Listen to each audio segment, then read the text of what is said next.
Hey everybody. Are you aware that this is your stream? At where you at? I usually give people about 10 minutes to get here.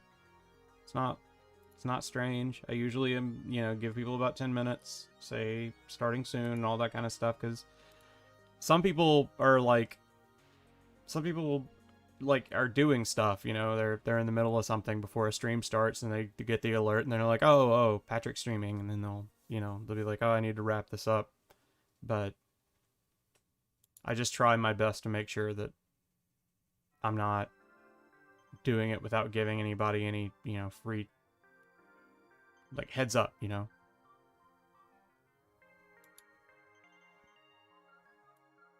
I've had a weird day today, so I thought that streaming might be good for me. Yeah? No.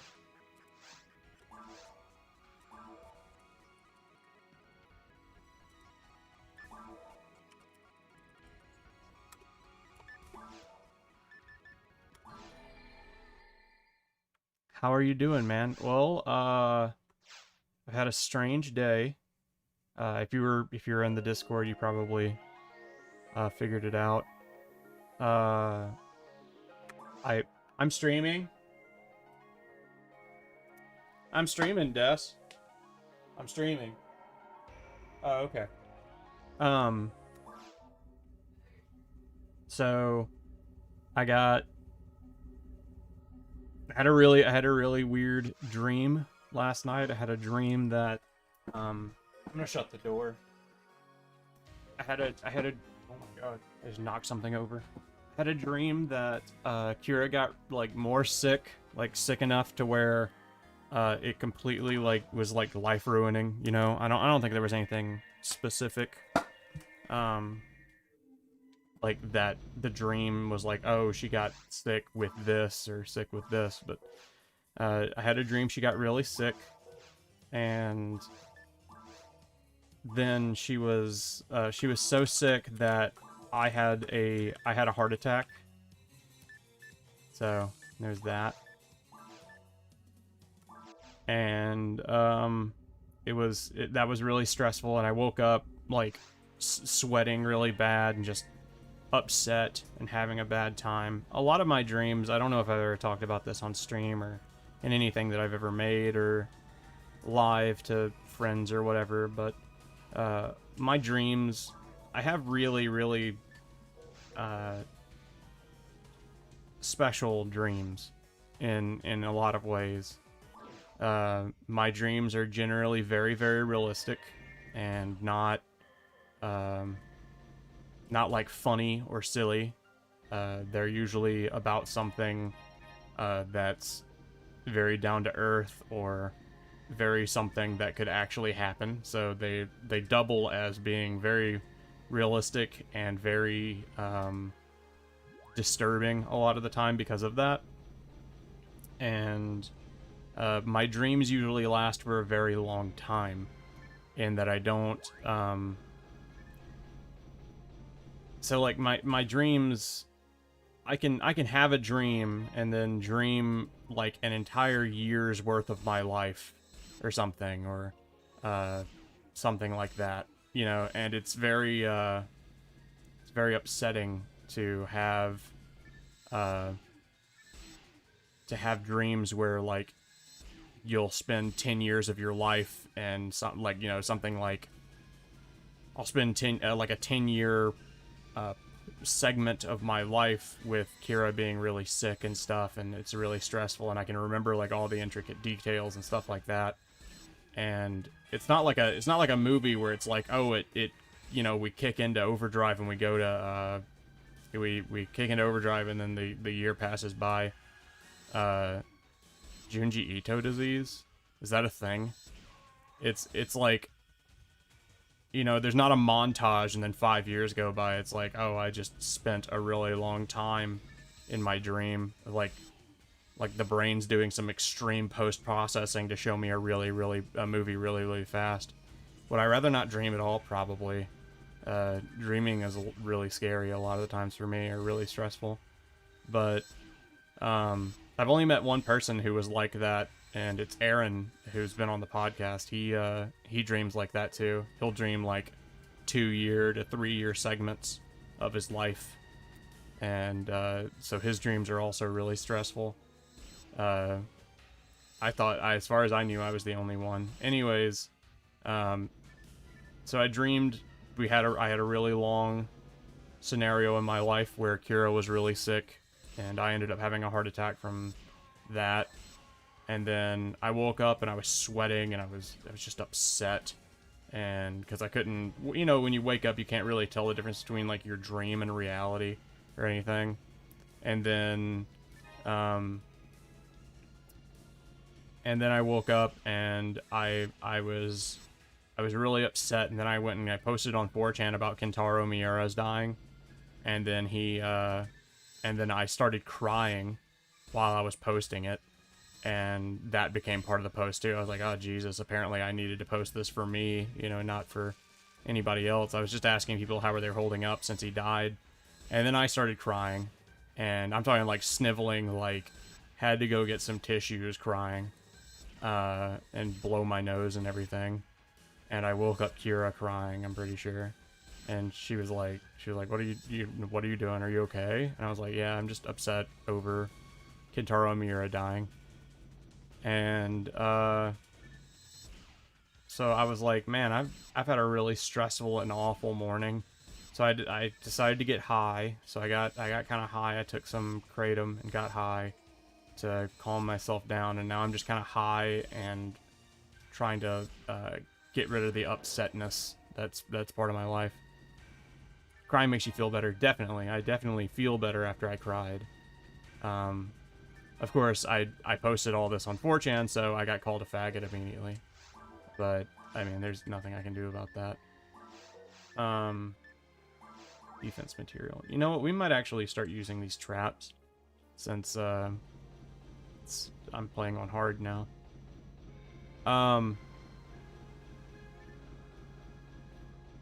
I still have that dumbass dreams like Ratatouille, 101 Dalmatians. See, I do not. Like, that's the furthest thing from, like, what I can dream.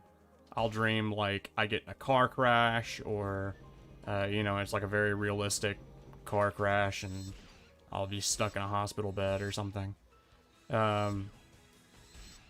Most of my dreams are awful, I guess is what I should just say. Most of my dreams are just terrible. You can't see shit. Are you serious? I've just been playing this game without... I sure have. I guess that goes to show how upset I am.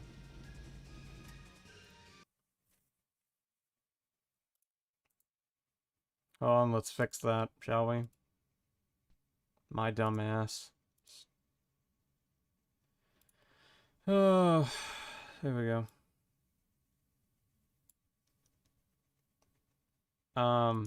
Yeah. I did a bunch of that stuff, and people can get addicted to it with extracts and stuff. You can get addicted to it. I am addicted to it. That's not anything new to me. I'm very addicted to kratom. Physically, at least. Not really mentally, but physically, I'm pretty addicted to it. I take about 20 grams a day. 20 to 30 grams a day, which is just a shit ton. Yeah, you can get addicted to most anything, but in this case, it's actually a drug, so, you know. It's like saying you can get addicted to anything. People can get addicted to coffee, and then you're telling that to, like, you know, somebody who does heroin. It's like, yeah, sure, you can. You can get addicted to anything. But, yeah, 20 to 30 grams is pretty heavy kratom usage. But that ain't stopped me yet. I've stopped using it before. It's just like, the withdrawals aren't that bad. They're about the quality of cigarette withdrawals.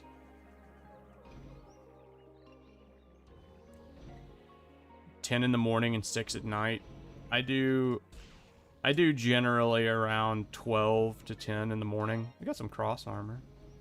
Yeah, 10 to 12 in the morning. An auto gun, resist saint. What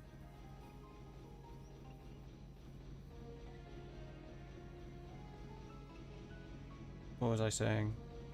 Yeah, so I took, I think I took about 15 this morning when I woke up, just really being kind of upset. and I just took 15 grams of kratom. And I thought about getting high again, which, speaking of which, I wouldn't consider using kratom really getting high as much as it's just kind of like a mood relaxer. But, like, if I consider, like, getting high, I consider, like, oh, you lose functionality in some way. And I wouldn't consider kratom to be anywhere near losing any functionality. But last night, I got high on accident. I went down to the CBD store because I smoke CBD in flower form, and there's a CBD place in a town not too far from here, and so I went down there and I got some, I was gonna buy some flower, and this guy was like, "Oh, well, here we've got some in a vape. It's called Delta 8, and I thought that was a brand name. It's not a brand name. It's the chemical that's in it. And then he was like, "Oh yeah, it's just as good as the real thing," which I thought he meant as good as CBD flower. That is not what he meant. And he was like, "Yeah, I smoked some of that stuff, man. It had me stuck." And I thought that he meant like he smoked it and he got his car stuck. I'm an idiot. And I was like, "Oh, that really sucks." You know, got his car stuck. Dude got his car stuck.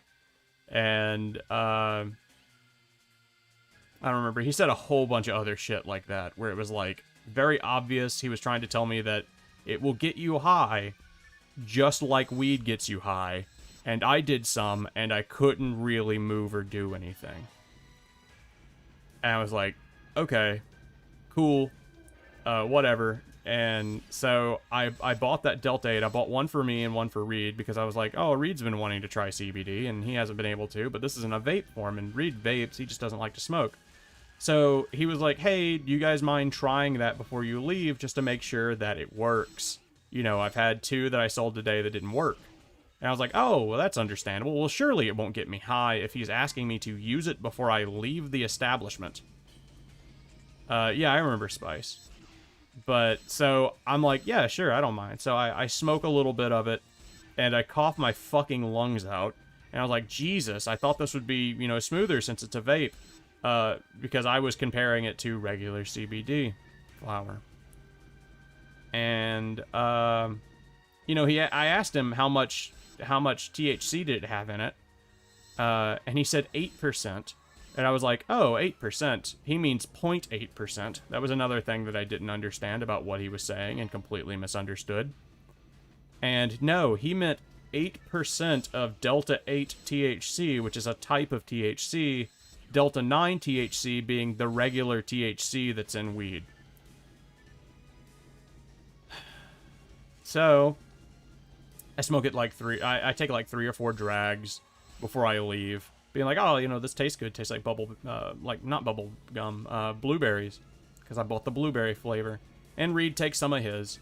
And we go to leave and go get food. The place we go get food at is closed. So I was like, ah, damn, alright. So we go from there to go to Taco Bell. And because Kira wanted Taco Bell, and I was going to bring her Taco Bell home. And so we go to Taco Bell. And the Taco Bell line's really long. And I was like, shit, look at how long this Taco Bell line is. We get to the Taco Bell line. Ooh, these guys are really fast on hard. We're sitting in the Taco Bell line, and then all of a sudden it hits me. And I'm just straight up, I'm like, oh my god, I am high. And I look at Reed, and Reed's just looking at his phone, just like, oh fuck. And I was like, so... this is some real shit. I thought this was going to be just CBD. So, now we're sitting high in the Taco Bell drive-thru.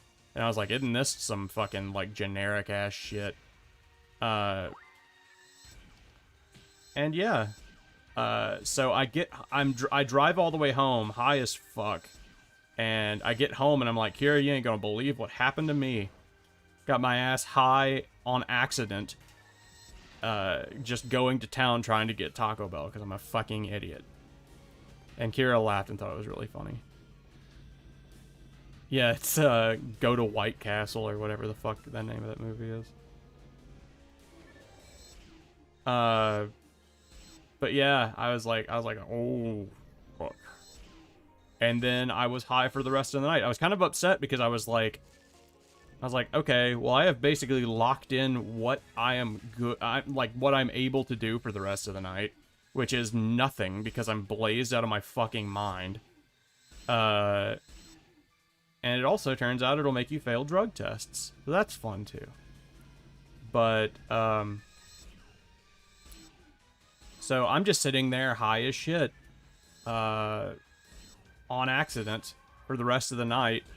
I was going to stream or something, and I was like, I don't think I can stream while I'm this high. So me and Reed watched JonTron for the rest of the night until Reed had to go to sleep, and then I came upstairs and watched Simpsons with Kira. And we got to season 10 of The Simpsons, which turns out is the like the season when The Simpsons gets pretty bad. And it was like noticeably bad too. I was watching it and I was like, good God, this is terrible. And I was trying to, because I was high, I was like trying to piece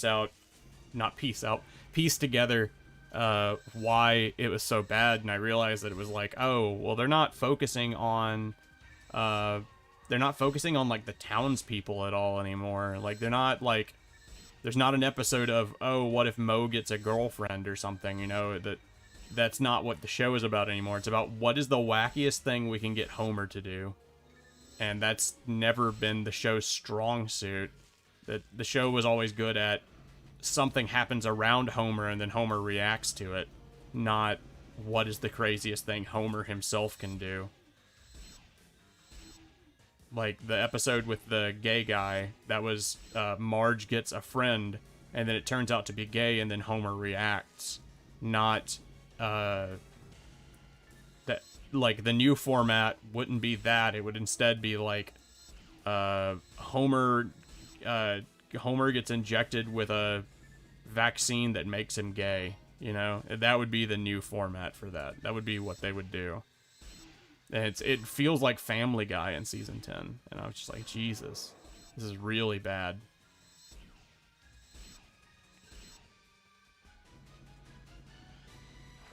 I don't mind, like, getting high and not being able to do anything.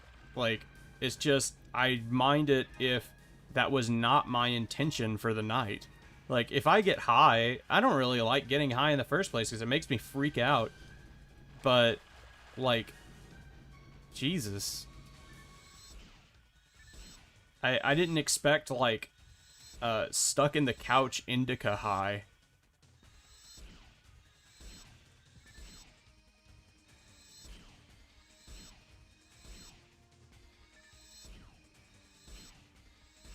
I was thinking about I should get high on this stream and show you guys what Delta 8 does to you. And, like, just show you how I act when I'm high. Because I don't really change that much. I start making really, really dumb jokes, but that's about it. It's about the extent to which I change. But streaming in general is kind of one of those things that I guess you can do. Last night I didn't think that I could do it because I was like mainly because I did too much. I sat there and like getting high in the store before I left because I thought that the blueberry tasted good. So I just smoked, like, I don't know, I before I left the store, I probably smoked 3 bowls worth of fucking, worth of vaping. It was just like, I made the wrong decision, so I just got really, really fucking high. When really all you need off of that shit is definitely just one pull. You just need one pull off of that vape, and it'll get you plenty high. I rolled a 1 on charisma in general. Like, I didn't... And Reed got it the whole time. Reed was like, man, I'm really surprised you decided to, you know, that you were, like, brave enough to be like, oh, yeah, let's just buy this random knockoff THC. And I was like, what do you mean? You know, and I explained to Reed the whole time on the drive back that I had no idea what the guy was talking about. I had no idea, like, when he said he was stuck, I thought he got his car stuck, and Reed was like, Jesus Christ, man. Fucking rolled that 1. And I was like, yeah, pretty much. because that's how we talk to each other.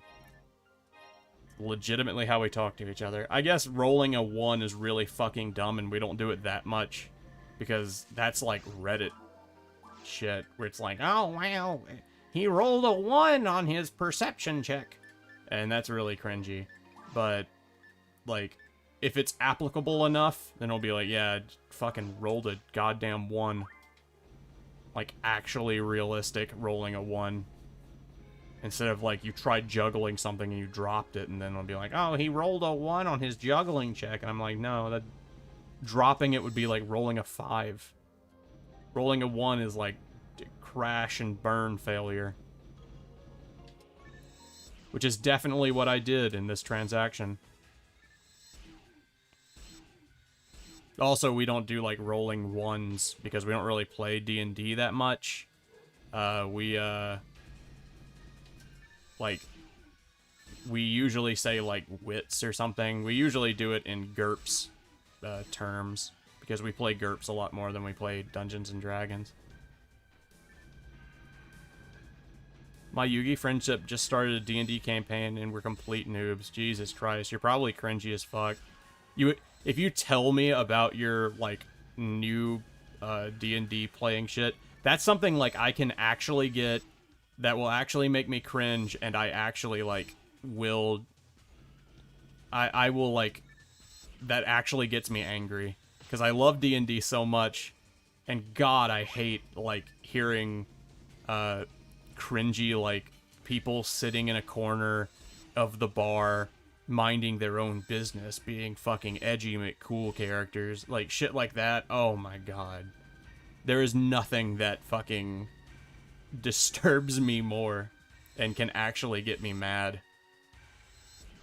Somebody making a really bad D&D joke, or like a really obviously, like, entry level, like they just started playing D&D joke. That shit will just stress me out to the highest degree. Because I'm fucking autistic and I've been playing D&D for too damn long. You know, maybe I should equip that auto gun. That would probably do a little bit more damage. Well, auto guns have, like, just as much. I'm not going to get any quicker effect out of the auto gun. Because auto guns have really heavy... what is it? What is that called? Animation... fuck. You get locked into the animation really, for a really, really long time.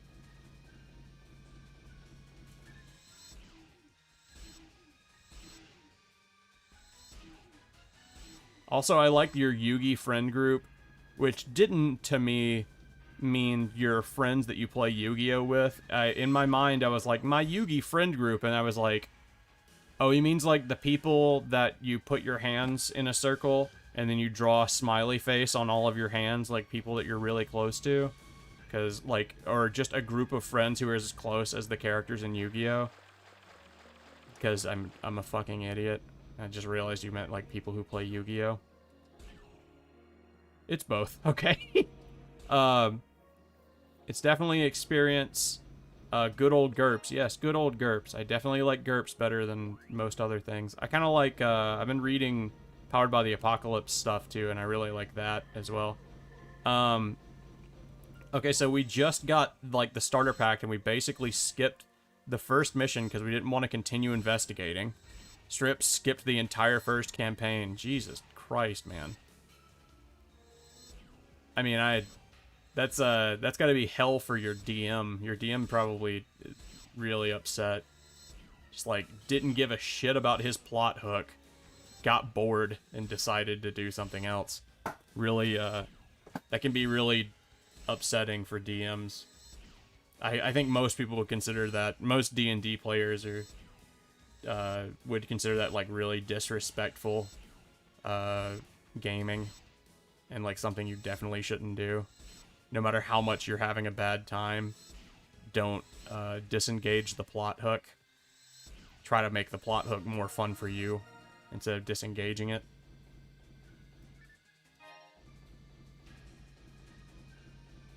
Is there such a thing as free-form DMing and improvising story, the reasoning instead of just going off of a plot hook? Yes. I can do it. I don't know many people who can, but it's, like, free-form, just straight-up improvising is something that you can do, but it's really hard. You usually have to have a lot of experience to do it as the DM. Like, most DMs that I know of can't do it because it's just too much shit. It's just too much to do all at once. And I'm not literally tooting my own horn when it comes to this. It's just I've played D&D so damn long, I can shit out a plot hook at this point. It's literally no trouble at all. I can improvise like a motherfucker when it comes to tabletop games. Especially when it comes to the story. I played with a lot of shitty players too, so that has a lot to do with it. Yeah, it seems like I did. He wants in. I'll let him in a second. I'm in the middle of a fight. Yes, I heard you. Yes, for God's sakes.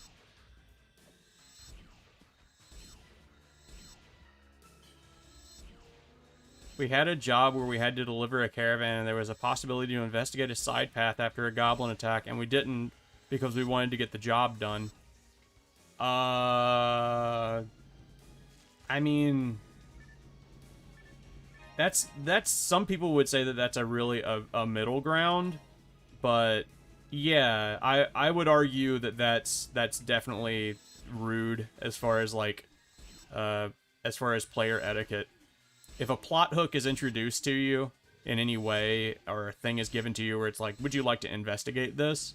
Then it's good manners as a player to accept the plot hook and try to do something with it, unless it's clear with your DM and clear with... Okay, let me put it this way. Unless your DM's really good at DMing, and he can make it interesting even if you don't interact with it, and he can make it, you know, he's good enough at writing and improvising to where he can do something with it even if you don't interact with it. A lot of people can't do that, so a lot of DMs rely completely on you interacting with whatever they put in your face, because that's the only way that they can really write it and then have it be interesting. Especially if it's out of a book, then you should really interact with anything out of the book. If your DM's kind of just coming up with it, and the campaign is ad hoc in the first place, like you said just a second ago, Jacob, who said, was like, is there anything, is there a type of D&D or something, or is there a DMing style where you improvise a lot? If the campaign is understood to be that way, and the DM's like, hey, okay, I'm just gonna run some improv shit, and they're really good at DMing, and they give you a plot hook, and you're like, oh, I don't really have any interest in that, I don't want to interact with that, then it's fine to not interact with that. But Dungeons & Dragons in particular, specifically, doesn't run very well, like, with people not engaging with plot hooks. Dungeons & Dragons isn't formatted rules-wise as an impromptu. It's not written for that kind of thing. It's written for Conan the Barbarian, or, you know, not Game of Thrones. Dungeons & Dragons works at its best when things are really, really written out already, and then people interact with whatever it is that you wrote. There are other systems that do that better, like Powered by the Apocalypse, in which the rules for impromptu stuff like that and denying a plot hook are written right into the system. And I'll give an example of that once I catch up with chat, but I just kind of went on a tirade, I realize. I'm sorry. But I'll explain what I mean by that in just a second. I'm the kind of guy who likes side quests and smaller stories. I'm not a big fan of the big cataclysms, which apparently was wrong. As I said, couple of noobs, late night, almost everyone drunk. We just did dumb stuff. Yeah, see, I mean, like, the DM should have known what was going on if everybody was drunk. That means nobody's taking you shit seriously in the first place. If everybody's drunk, then the best thing you can do is not run something out of a book and just try to impromptu anything. This was a good TED talk on RP board games. I could give a TED talk on RP board games. Okay, so for instance, you run a campaign of drunkards, and you can always do it in character. Yeah, that's a good way of doing it. To be fair, I only really ever played a freeform version of GURPS that was a friend of me came up with. Yeah, that's fine. GURPS kind of works in that way. You can do a freeform version of GURPS, not story-wise, but as characters, and you can do and kind of do whatever you want, because GURPS has the rules to do just about anything, where in case D&D does not. But for instance, in games like Powered by the Apocalypse, story is really written right into the rules. For instance, if you want to, let's say you want to buy something from the market, right? In D&D, as long as you have the amount of money that you need, then you can buy it, as long as there's somebody there selling the thing. You don't have to roll for it or anything like that. The DM just says, oh yeah, sure, there's somebody selling that here, and you can buy it for that amount that is probably in the book. You know, like average, unless they want to do something where the merchant is trying to upsell you or something like that, and that can make for interesting stuff. But that's not anything in comparison to what I'm about to talk about. In Powered by the Apocalypse games, you have something like, okay, say a player wants to buy something. Alright, you roll 2d6, and then depending on what comes up on the die, if it's 7 through 9, then yes, you can buy it. But it's going to cost you more. You're going to have to, like, there's some sort of story-based issue that comes up. Either anything. You can do anything, but some of the examples that they would give in the book would be like, but the merchant doesn't like people of your race and refuses to sell to you. Shit, let's see, what else? Let me try to use my... Or, let's see, what else?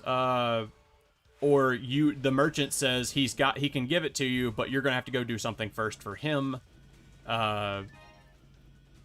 It's more expensive than you thought it was. It's, you know, there's some sort of difficulty, and that's based on how you roll to buy the thing, not something that D&D has. If you roll 10 through 12, then yes, you can get it for the amount that, like, the book says, which on 2d6 is you got a very low chance of rolling a 10, 11, or 12, right?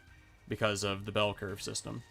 And if you don't know what that is, I guess I'll explain that too, but which is also a good reason to not play D&D, because it doesn't have a bell curve. But anyways, so if you get a 1 through a 6 and you technically fail the roll, then you can still buy it, but there's going to be anywhere between 2 or 3 reasons why the shopkeeper won't sell it to you. Maybe he's racist against your person.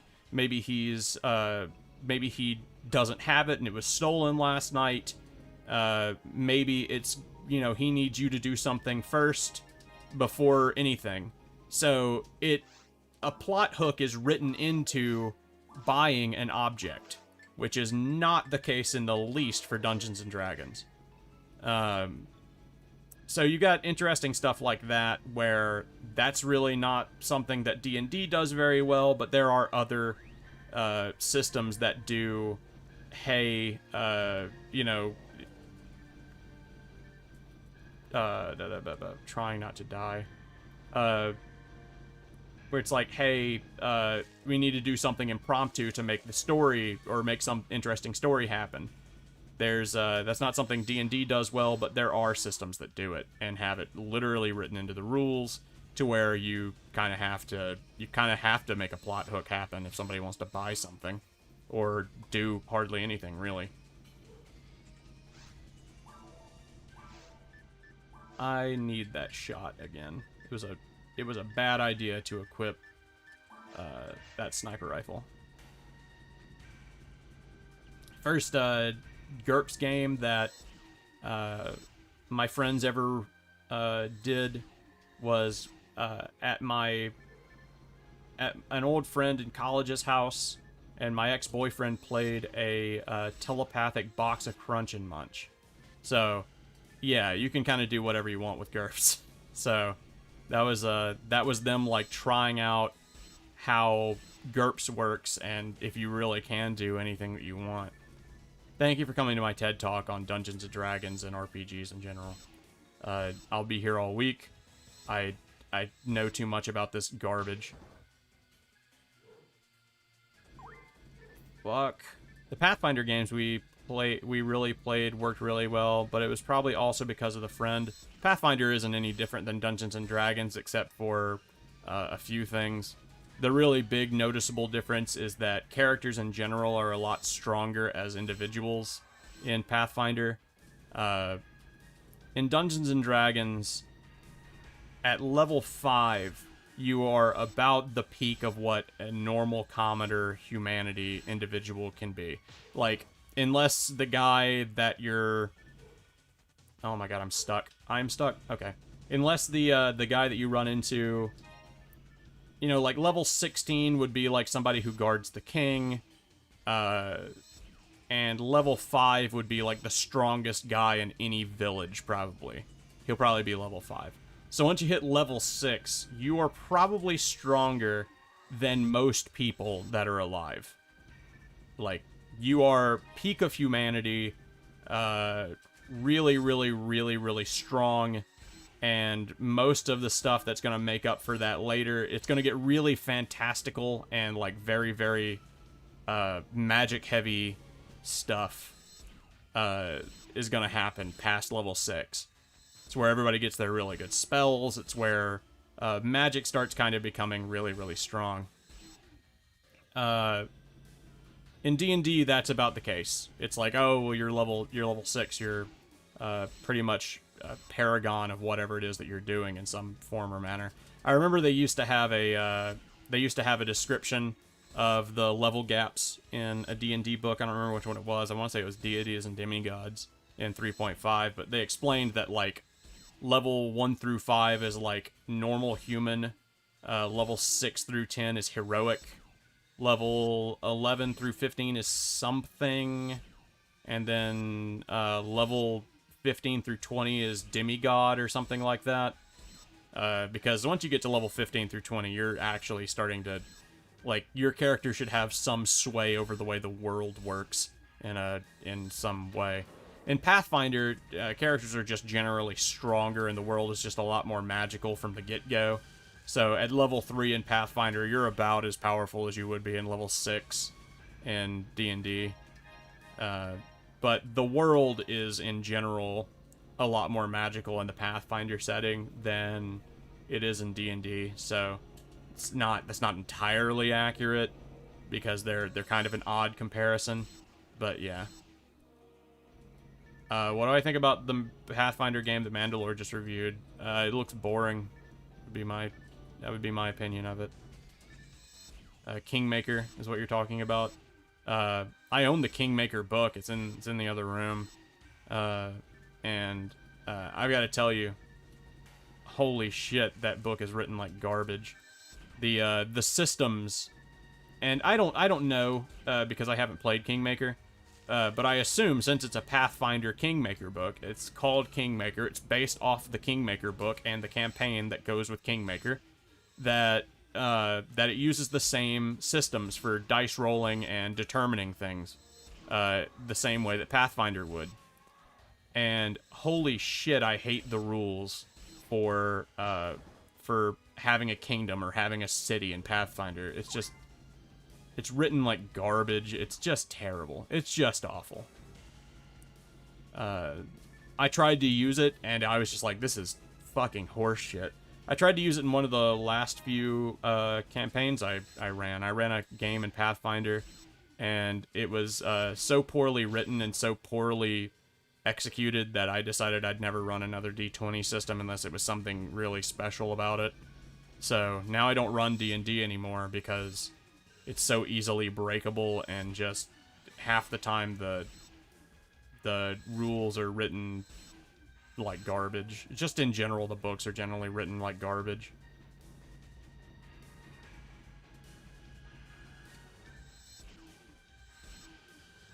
The Pathfinder games we played worked really well. It was probably also because of my friend, creative guy in general. See, I mean, having a good DM can make anything good. Even a shitty system, anything.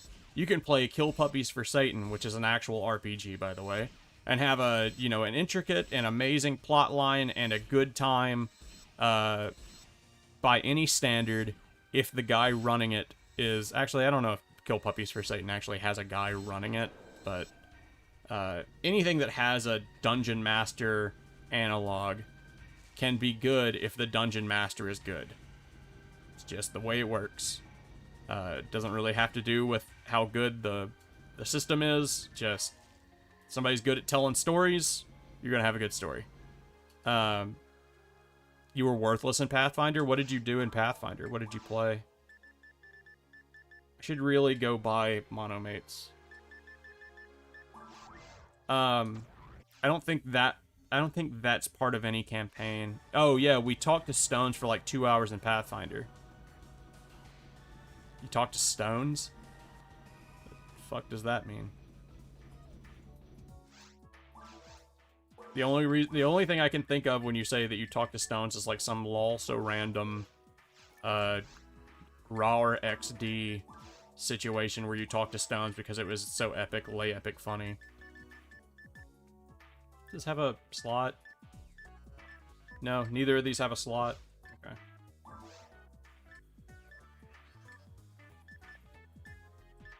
I really want this Digger HP, probably. This Giga Shield's... Oh my god. What? Okay, okay. Boost evasion for rangers and hunters. How much does it take my evasion up? Oh, it takes it down. Okay. So I can sell that.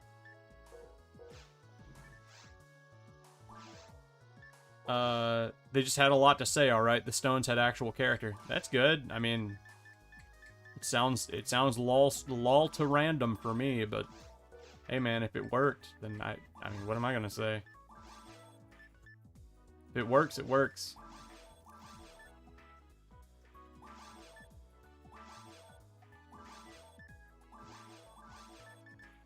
I don't need this Shifta, I don't need this Gigish, this Staff. I don't even need Trifluids. The Sniper's pretty good, I might keep that Sniper. And we got a Die Grinder, so I guess we'll use that Die Grinder soon. I need to find out what this brand is so we can sell it. But I literally have no one to play with in the near future. I've thought about running a game like that's hosted on the channel. But I don't know how I want to do that. If you know what I mean. Does anybody here that... You know what? I will leave an open question for a second while I go to the bathroom. I really need to go to the bathroom. But I will leave an open question. Does anybody want this dark brand? It's pretty fucking good. 194. You gotta have 90 ATP though. So... You would only do it at like 3 a.m. anyways. Yeah, probably. I don't know what time it is wherever you are. Will just sent me a message says, "Are you up?" Yes? It's like 3 p.m. The fuck does that mean?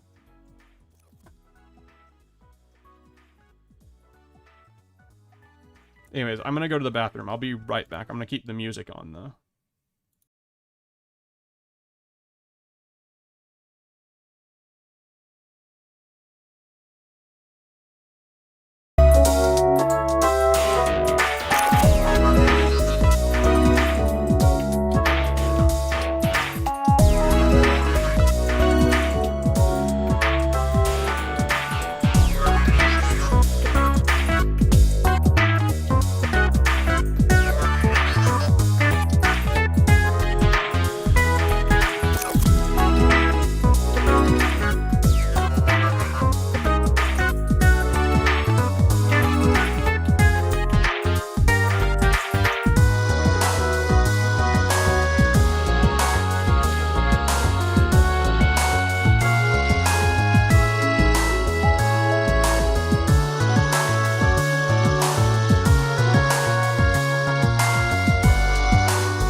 Okay, I'm back. Sorry about that. Let's turn the music down. I drank a Red Bull and apparently it did what caffeine does to a human body. You know? One of those moments. I was like, I really gotta pee. Turns out I really had to do more than pee. I cannot use any auto guns, but Storm seems the way to go, but I am way off from 90 ATP. Okay, well I'll put it in the bank for you. You can keep it. Like, just remind me to give it to you, and you can have it. I gotta buy some monomates, though. Deposit item. That's Sniper +2. And it's Dark Brand.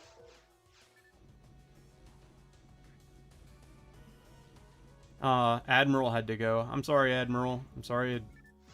Sorry, I literally had to go take a shit in the middle of the stream. Nothing will make you feel more like an idiot than being like, oh yeah, it's just fucking... I should have done this before I streamed. Yeah, I got Dimates, Monomates.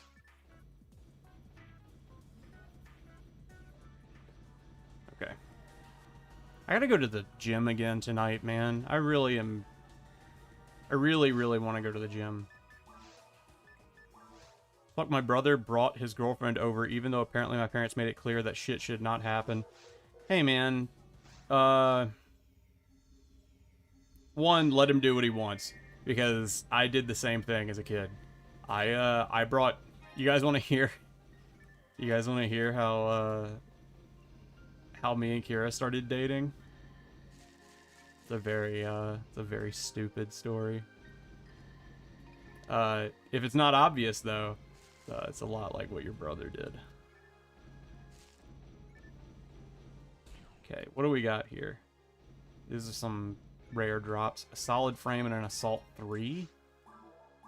Assault 3 isn't an auto gun. What is an assault? Oh, it is auto guns. Let's try these out. I don't... Well, actually, let me look and see how much damage they do. They are terrible. Okay. Never mind. They're just awful. This auto gun 2 does 263. That's just a pistol, right? Yeah. Let's see how this pistol does. Also, how old is your brother? That also has to do with it. You know what I should have done? I should have posted in the... on Reddit/virtual YouTubers and, oh no, this is not worth it. And in, on 4chan, on the Western VTuber General. Ah! Pressed a button on accident. Almost got hit. Yeah, I'm gonna do that. Hold on. I'm gonna do that. Let's turn the music's gonna turn off because when I click away from Fantasy Star, it does that. I don't know why.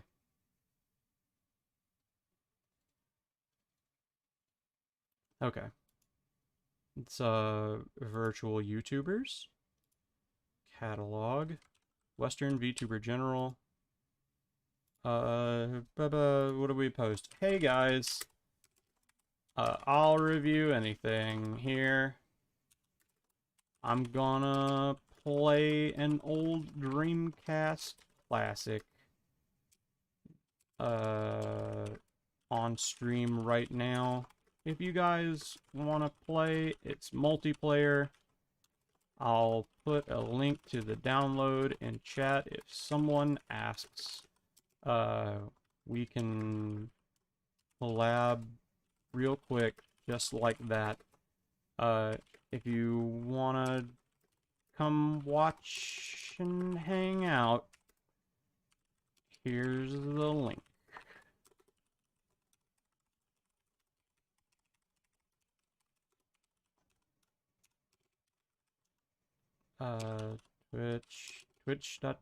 Twitch.tv.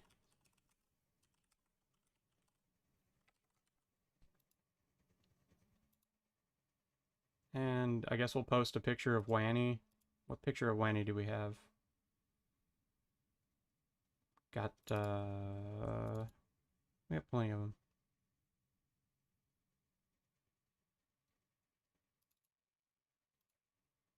And then we'll put it, not just there, we'll put it in aspiring VTubers.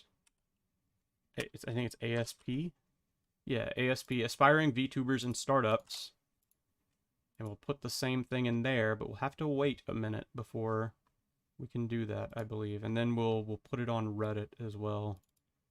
We'll go ahead and try to post this. It'll be like, oh, you can't put a, yeah, 5 minutes before a duplicate reply. Okay, so we gotta wait 5 minutes. Let's play 5 minutes worth of video game. It's my dumbass's fault for bringing Kira directly to my parents' house when we started dating, but still, ooh, I'm stuck. So when me and Kira started dating, Kira's home life was really bad. So I was like, fuck that, fuck living there, come live with me. And she was like, okay. So I just brought her back to my parents' house and let her sleep in my bedroom, like with the door shut, like without even asking my parents if she could even come over. And yeah. And that's how me and my wife started dating. And my dad thought she was a prostitute. Really epic stuff, Dad. My dad was like, oh, you think I'm fucking stupid? You bringing a hooker home? I was like, it's not a hooker. I don't know what hooker he's seen in the last, like, 50 years. I'm pretty sure he hasn't. But kind of cool of him to give me a couple of days before he'd say something about it. Like, apparently he was cool with just, like, me bringing home a hooker as long as they only stayed for, like, 2 days or something. Which is weird, but okay. He's on a tight leash. He is 25 and just got out of rehab for fentanyl. Well, then yeah, I can kind of understand. He steals, yells, harasses.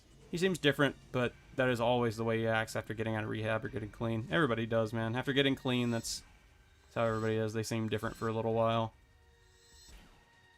When it comes to fentanyl and stuff like that, I mean, the person has to want to get off that shit, or they'll go straight back on it. So, as long as you know they were sent to rehab of their own accord, then that's good. But not many people are sent to rehab for fentanyl of their own volition. Also, fentanyl will kill you. We got telepipe, stick, solid frame. I can sell all that anyways, regardless. That stick might sell for a good amount, so it's a rarer stick. I can't use it, so I might as well sell it. Unless it's good, and then I guess I'll give it to Reed.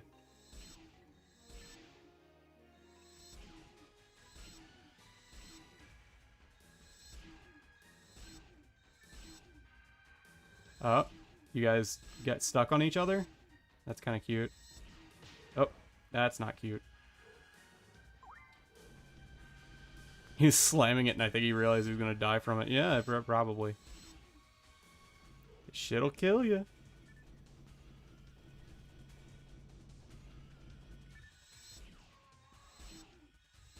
Did he go to rehab by himself, or did somebody have to take him to rehab? Like, did he put himself in rehab? Ooh. A rare brand.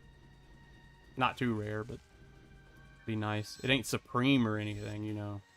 Those really good brands. Get a little bit closer. A little bit closer? There we go.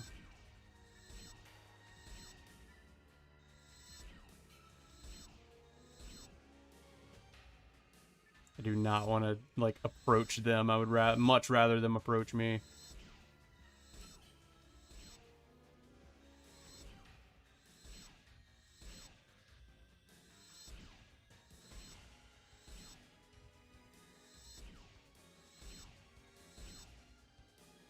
He went after lots of yelling and screaming.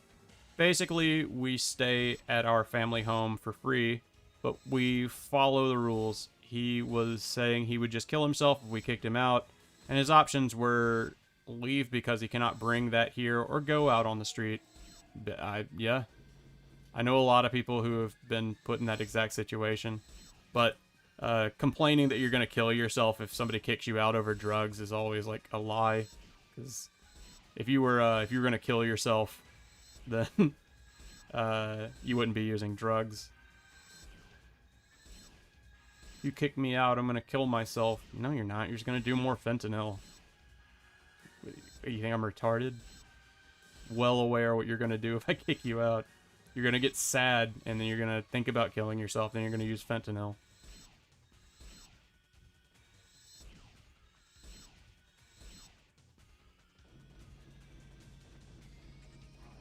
Need to back up a bit. Saw something about a Panzerfaust up there on the top of the screen, but I didn't see it. I think it was somebody getting a, somebody got a really rare item. It's one of those fun things about PSO. If you get a really rare item, then it tells everybody on the server.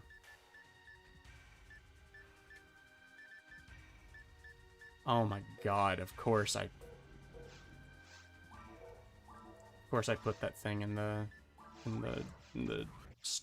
bank. Yeah, it's great that I'm finally past the depressive state, and this now I'm just trying to live and keep things in order. So it's good. It's part of growing up, I think. I'm not saying that everybody gets over it that easily, but it is good to be able to deal with that kind of thing and know that you're enough of an adult to deal with it. Let's use this die grinder. I'll upgrade that shot to 6. That's pretty good. I just wanted this sniper rifle so I could use it for long distance on this boy. Yeah. Having a good bit of distance on this guy is going to be important. Because on hard, they're not nearly as much of a pushover.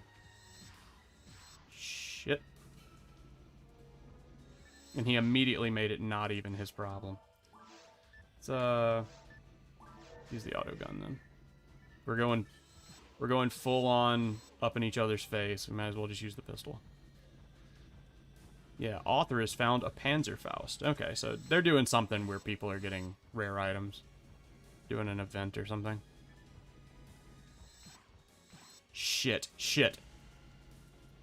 Okay, he missed. Shit. Oh no. I'm missing up a storm.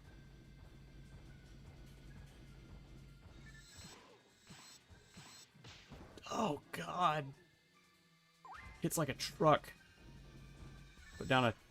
Yeah. Get froze.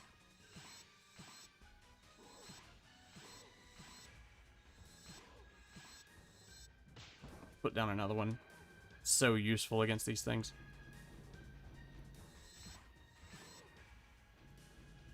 Okay. There we go. No, let's not miss. Let's not miss. Oh, God. Okay.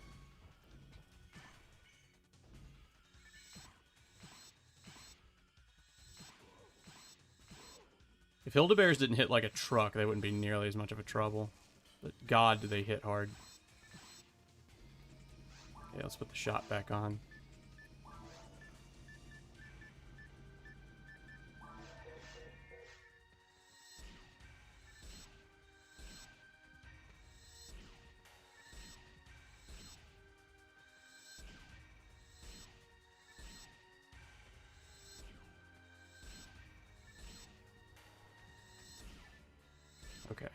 Okay. See, shots work really well for dealing with, like, group enemies. Like, 20 damage a pop is, what, 2/3 of what we're doing with a regular pistol? But still, it's not that bad. Oh, God. It's getting surrounded like this in hard that becomes much more common and makes it much more deadly. On normal, there's just not much of a chance of you really getting surrounded like this. Because the enemies just don't move fast enough. But once you get a little bit of speed on them, God, they are much more of an issue. Oh yeah, and I forgot wolves boost each other. Wolves can use Howl and then give each other attack bonuses and defense bonuses, making them very frustrating to take down as a pack. Because I think any single one of them can give a bonus like that. Not like any special wolf that you take down or anything. Oh, and here's one of the things that we would have to have for end game. I guess we'll go ahead and turn it on. But since we're on Ultima, I mean, we can just go and enter the ruins without having to worry about it. Originally, when you play this game, if you got to the end game and you got to the last dungeon, the ruins, you wouldn't be able to go into the ruins. You'd get you'd go to like a little map outside of the ruins, and the door would be locked, and then it'd be like, oh yeah, there'd be a thing from Rico there, and she'd be like, oh, there's all these locks placed all around Ragul, and you'll have to go unlock them. So you'd had to go search through the whole game for those pillars, and there's 3 or 4 of them. I don't remember how many, but you immediately have to go and do that just to get to the last map. It's just padding, honestly, and it's kind of frustrating, but it's an old game. It's something to be, it's to be expected, depending on how old a thing is, to have a little bit of padding. Dreamcast wasn't really big on not having padding, was it? I just realized that Dreamcast had a lot of padding in its games. Generally, a Dreamcast game would have, like, at least one segment of padding.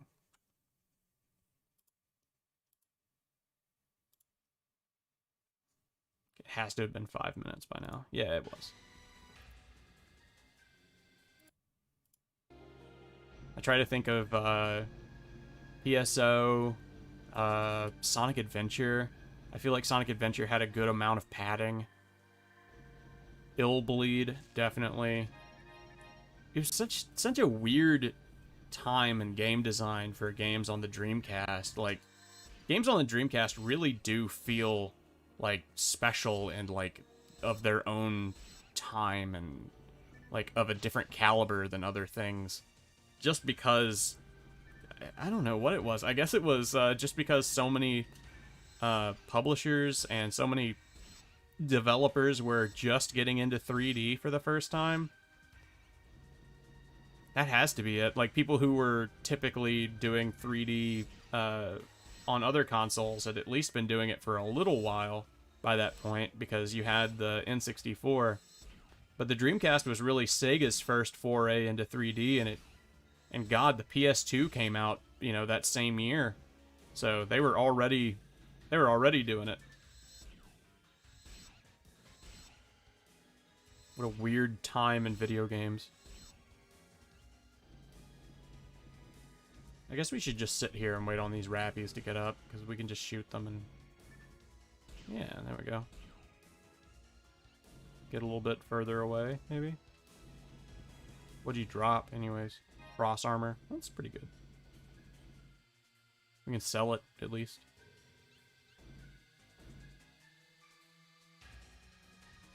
You gonna wake up? Oh, you're right. Sega did have 3D on the Sega CD. Not much, but they sure did. Also, the Sega CD had a lot of FMV games, though. That was obviously their big focus. Apart from 3D, was like they thought the 32X had a card extension that allowed 3D, didn't it? I'm trying to think of any games that were specifically 3D on the 32X.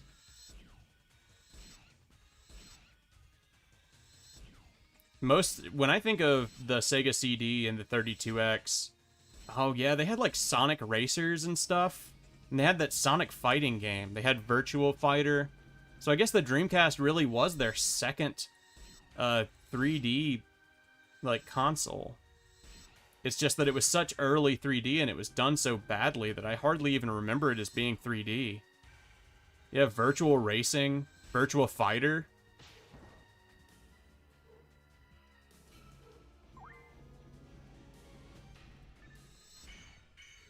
That's how you know you did a really good job, when people look at it and they go, was that 3D? I don't even remember that being 3D.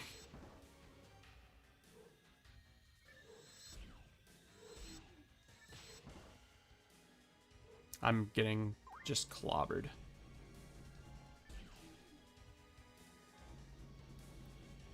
"3D for Sega was mostly on arcade." You know, you're right. It really was, wasn't it? I mean, it's not like Sony really was putting out many, like, arcade cabinets at the time, either. I'm trying to think of a Sony 3D arcade cabinet that came out before 2000. I'm sure they exist, just nothing really comes to mind. Was Silent Scope or Time Crisis a Sony property? I feel like it's a Capcom property. Well, they had limited hardware though, so it made them have compress their game sizes. Yeah, that's for sure. Silent Scope, I think might have been Sony. Just pick up all this stuff to sell it. Man. Early 3D stuff really did have a special feeling to it, too. It usually ran like shit. Oh, I remember having so much fun with some of that early 3D stuff. But looking back on it, I'm like, oh man, that stuff really did run at like 25 frames per second. What was that Warrior Body Plus? Defense plus 11? That's better than plus 10 HP. Like I said, mainly when I think of the Sega CD and the 32X, I think of stuff like Night Trap and God, what was that other big FMV game? There were a lot of them, but I'm trying to think of like the really big ones. Hey Reed, what's up? We're talking about the Sega CD and the 32X and a lot of early 3D. I never owned a Sega CD. I owned the only Sega console I owned before the Dreamcast came out was the handheld one, and I played a lot of Mortal Kombat on it, really, and a lot of Sonic Pinball. And I remember that being kind of impressive to me at the time because I was like, oh wow, because you know Mortal Kombat did that thing. But Night Trap was actually horrible. Night Trap is a terrible game. It's awful. I thought it was really interesting and impressive because for Mortal Kombat, they always took those. They used, instead of using sprite work, they used those stock pictures of people, or stop motion essentially, of individuals, like real life people. And I thought that was so impressive as a kid. I was like, oh my god, the fucking look at the way technology can, has improved. We can put real people in video games now. Oh, you just got back from your parents? Well, welcome back, man. We're going to go to the gym later if you want to go. And me and Will are going to watch Angry Birds tonight. Hat the Big Gay. That's definitely what they called me in high school. But, there were many a moment where I cried in high school being called the Big Gay. Or just being called gay in general. Being called gay in general in high school really upset me. Because, I guess people didn't, I guess people knew that I liked guys, but, like, what's his fucking name on Discord yesterday, music critic guy, said, he didn't know I was gay until I said something. So it was, a lot of people don't really know that I like guys until I say something, and it wasn't, like, really obvious, in high school, unless I told people. So, because I dated a lot of women, but people called me gay, and that made me feel bad because I was like, oh, if I'm ever honest about liking guys, then people will hate me. What a strange world we live in high school. Especially now in the PC culture we have, if somebody was like, haha, you're gay, I'd be like, yeah, and? What are you gonna do, fire me over it? I'll sue the shit out of you. You have no fucking clue. Oh, fuck. Damn it. Ah! Oh, shit. Gigaframe. You're gay, bro, Chad. Yes.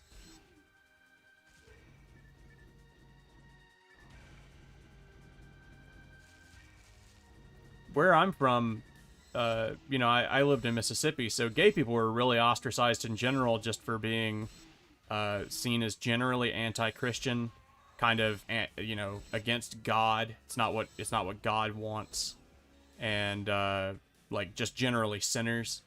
So there was a lot of there's a lot of gay hate here still, but there was a lot of it when I was growing up. A lot more of it before PC culture became a thing. I'm sure that hatred for gays isn't nearly as bad as it was. Nothing bad about being gay or called gay. I got called gay a lot when I was younger. Never gave a dancing fuck. Yeah, I mean, like, if I wasn't gay, then I don't think it would have bothered me at all. I think it was the idea that I did like guys, and then it was like, oh, that's a bad thing. Like, it made me think that that's a bad thing, and that people would dislike me for being gay. Like, if I was ever honest with people and was like, and they were like, I was like, yeah, I'm gay, I like guys. Then people would be like, oh my god, you're gay, disgusting, get away from me, I hate gay people. Which, to be fair, I'm sure most of them would have said that. I'm sure I was right in most of the time. I remember when I, like, my group of friends that I had in high school in 9th grade, I went to the lunch table with them one day, and I was like, and I sat down, you know, I had my food and everything, and I sat down, and I just sat down, and I was like, I think I might be bisexual. I think I like guys and girls. And the table got really quiet, and everybody just laughed at me and thought it was really funny, and then didn't say anything, and just, you know, kind of made me, just generally, like, made fun of me for it, and just laughed about it, and didn't take it seriously at all, and that made me feel super bad, and I kind of lost all of my friends in that friends group because I didn't like gay people, like, overnight. I lost all of my friends. Oh, great, 2 Hildebears. What could be better?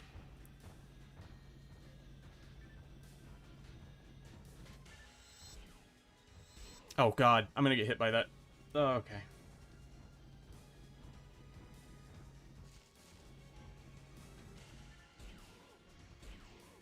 Yeah, being pale.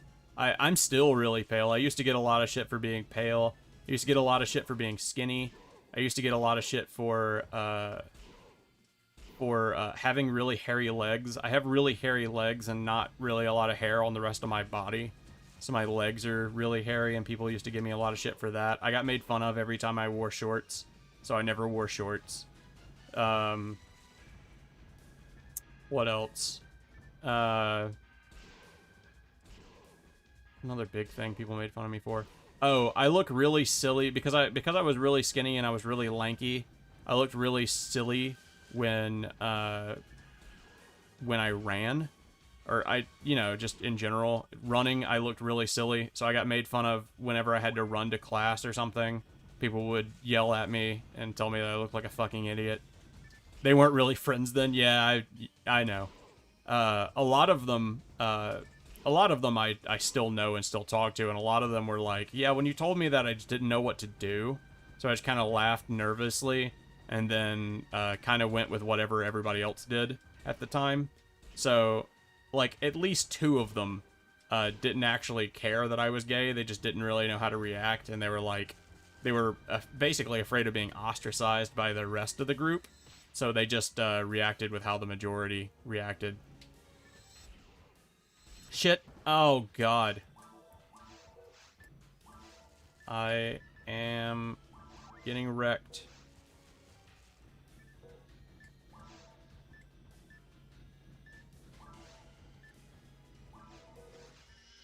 Shit. Shit, that's gonna fuck me up.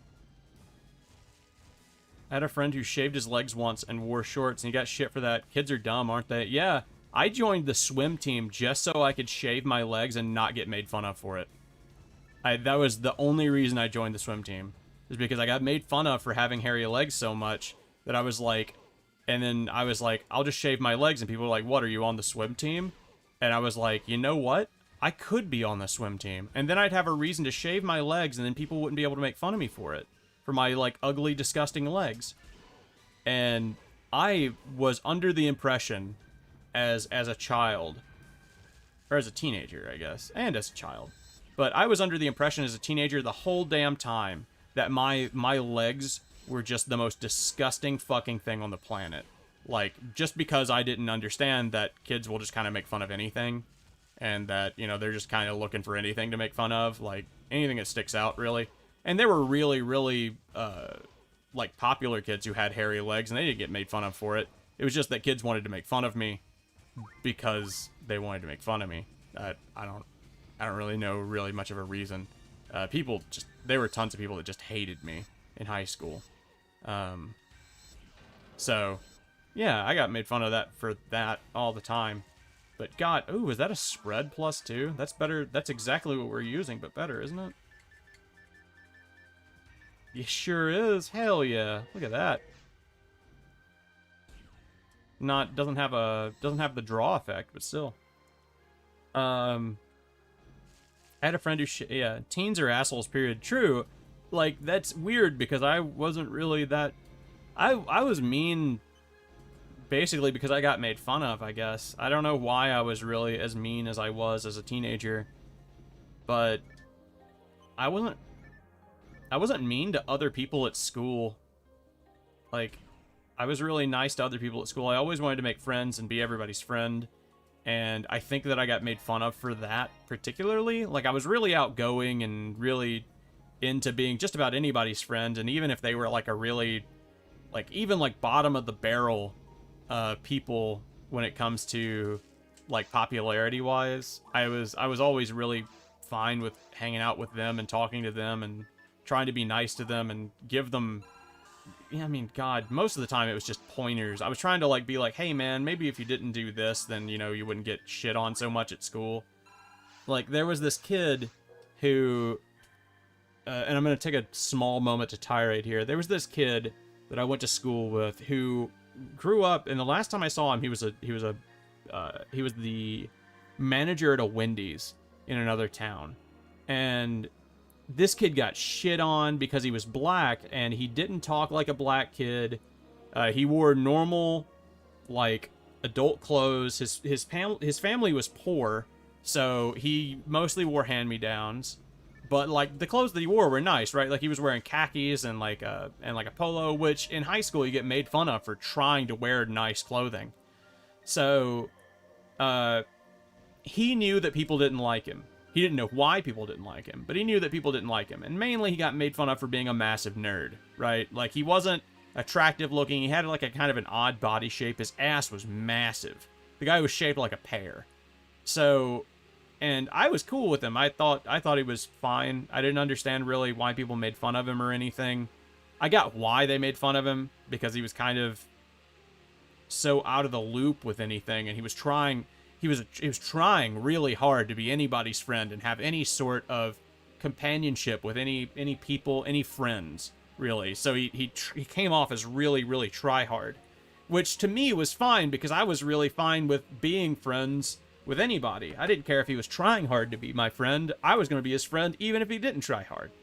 So he came to school one day with this letter that he had written while he was at home to apologize in front of the entire class, and the teachers let him do this, which I do not understand why any teacher would allow him to do this. But he got up with his letter and like read his letter out loud to the rest of class. Like, just being like, hey, I understand that I'm not popular. I don't know why you guys don't like me, but I'm willing to do absolutely anything that you guys would, you know, if anybody could just tell me what it is that you want from me, and I will do anything as long as somebody will be my friend, essentially. And it was so cringy and so sad. And he did that in I had 2 classes with him, and he did that in every class that day for like, no, I think he did it for 2 days. He did it in every class that day. Just got up and read that letter. And in both my classes I had with him, he read that letter. And just Jesus, like he just put his heart on his fucking sleeve, man. It was just like, hey man, I know you guys don't like me, I don't know why it is, but I wish you guys would like me. And I understand that I'm not popular, and I understand that, you know, it was just really, really awful to have to sit there through that and watch this guy commit social suicide in front of our whole class. Because there was nothing that made him less cool and than not giving a shit that people didn't like him and admitting that it bothered him. Like, he was just asking for more bullying. And this kid got bullied constantly. So just being honest like that just made him immediately a huge target. He's painted a huge target on his back.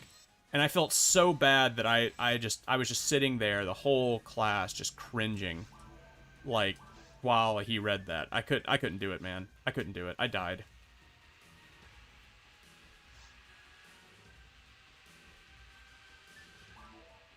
I died. Did you see why I died? I died because I had my limit break and I couldn't use it because the enemies would be really close to me. And if they got close to me enough to hit me, then they'd hit me during my limit break. And then during my limit break, I would have died. So I couldn't use my healing because whenever I pressed the button to go to my healing items, it only goes to my limit break, which is a really, really dumb thing that this game does. It takes away all of your secondary items. You know what? Let's fix that right now. Because most of the time I'm not going to use this. So let's just put this stuff right here. Put our healing items on the front panel. The need to change these stop bullying campaigns to stop being such a judgmental asshole campaigns. I don't think it would do anything. I agree with you, but I don't think it would do anything. I wish you were right. I wish you were right, and I wish it would help or something. Because I got bullied plenty, and I hate bullying, but I don't think it's gonna do anything, man. Those stop bullying campaigns don't do shit. Because bullies don't give a fuck if, like, the TV tells them not to be a bully.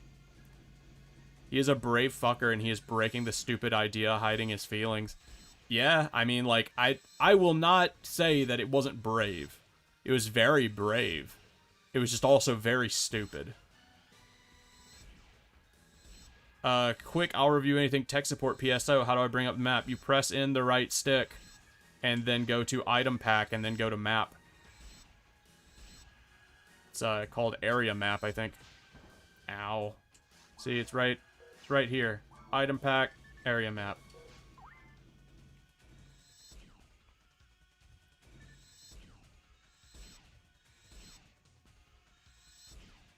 What we need to do is start teaching people not to give a fuck about other people say to you. Yeah, that's probably more of the actual thing that needs to be done instead of like, stop bullying. More like, teach people to grow thicker skin. Because I don't know why, but you really appreciate anybody talking to you as a child, and you feel like you're important, right? If anybody says anything, I am going to die again. I don't think I can kill two of these things at once. I'll try, but I really don't think I can. It's too many mosquitoes. But yeah, grow thicker skin would honestly be a better thing than stop bullying. Give kids, I mean, I guess it probably isn't as big of an issue today because kids have the internet on their phones, so they're probably used to people shitting all over them. But, yeah, I agree with you. It's kind of, Jesus, such a shitty situation.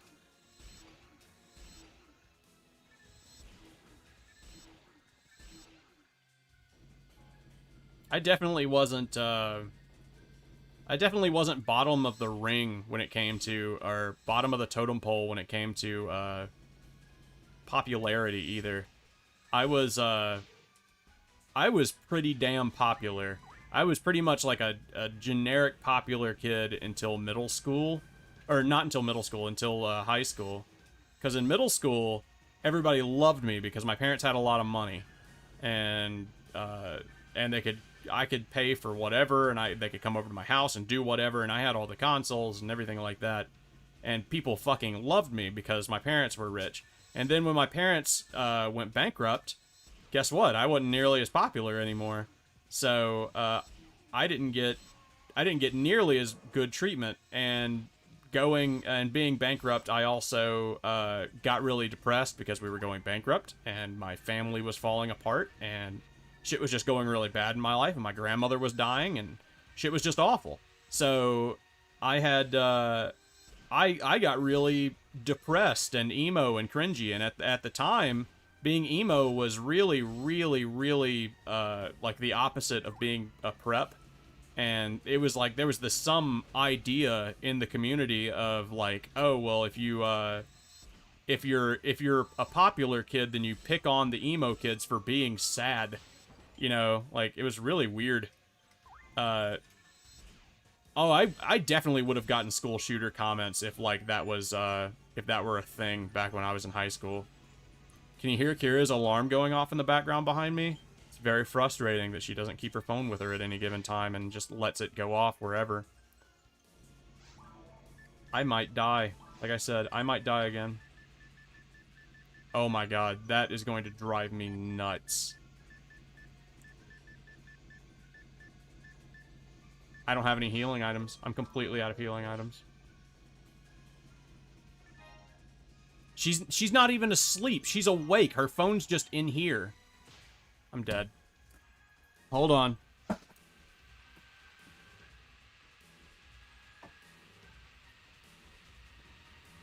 She's not even asleep. Her phone's just in here because she didn't take it with her when she woke up. And not only that, on top of that, her alarm is for 5 p.m. That's her alarm to wake up. 5 p.m. in the evening.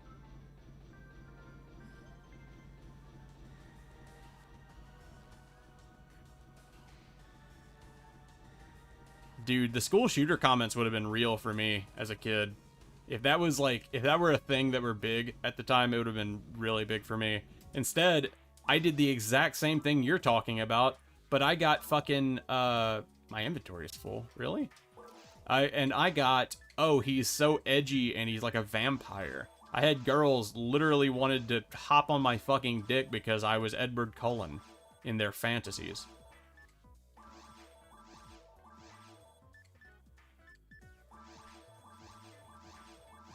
When I joined, I left my high school and went to another high school, and I swear to God, I never stopped hearing people compare me to Edward Cullen for the rest of high school.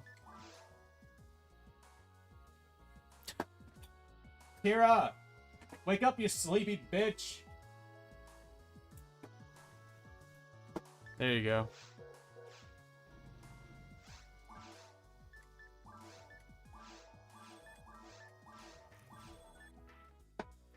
Everybody's mad because you left your phone in here and the alarm went off and it was just going while I was dying in game. I was dying. I was in a fight and it was just going behind me. No, don't leave your phone in here.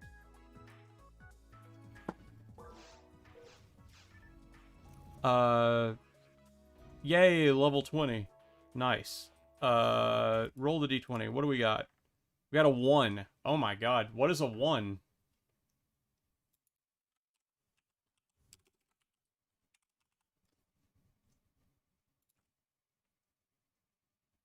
Play with eyes closed for 1 minute? Holy shit. Okay. Hold on. How am I gonna do this? There's no way I can do this. Stop, phone. Jesus. Reed wants, Will wants to watch Angry Birds. I'll tell him to give me an hour.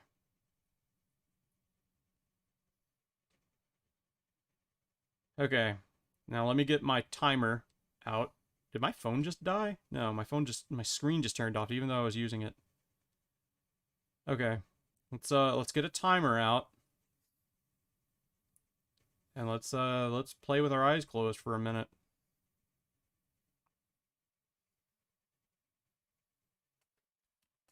Okay, 0 hours, 1 minute. Okay. Maybe that's what that one chick's deal was? Probably. Lucky you being romanticized for being edgy, right? I was the bulky 6 foot music kid. I was the absolutely emaciated, skinny child that everybody made fun of for being really tiny, and was like, I was 120 pounds at my heaviest in high school. I'd kill myself if I got compared to anything Twilight related. I didn't, but you know, that's how it is. Commit, die, sell with your eyes closed. I do not want to do that. Yeah, baby, let's go. You better do it. I am gonna do it. It's okay. All right, closing eyes and starting timer. Start. Okay. Okay, there's the door. Let me turn the music up. Hear things.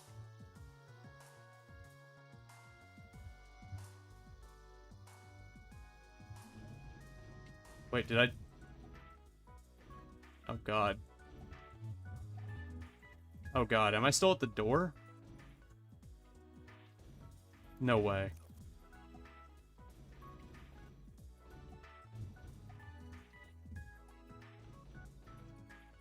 What is going on? Oh, I heard that. That.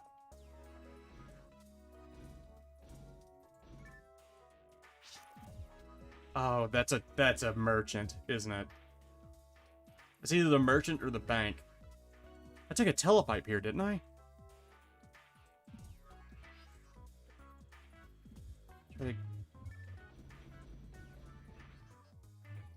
Okay, there's a minute. Was I just in a corner the whole time? I sure was. Jesus.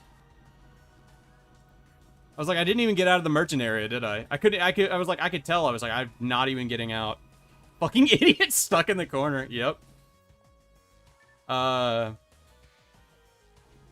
I die? Oh, I died, didn't I? I was like, I gotta get out of here and look for the telepipe. I didn't even remember that I didn't get a telepipe. Oh yeah, my inventory's full. So can't sell that stick. Got 37 dimates? Oh no, they're worth $37. Okay. I was like, what? My inventory isn't full, you dumb bitch.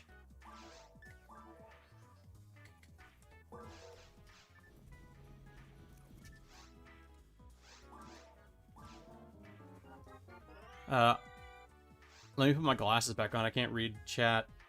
I do believe in karma. I got bullied by the same kid and his cronies in middle school and high school. Beat me up, spit on me, and whatnot. Yeah, I got a lot of that too. Just a real shit guy. He ended up hanging himself on the bridge next to the apartments I lived in. I'd be so happy, dude. If my high school and middle school bullies killed themselves, regardless of karma or not, I get really happy when somebody who mistreated me dies or has like something terrible happen to them. There was this I'm just kind of a shit person in general when it comes to that though, man. Like I used to be a lot better about it.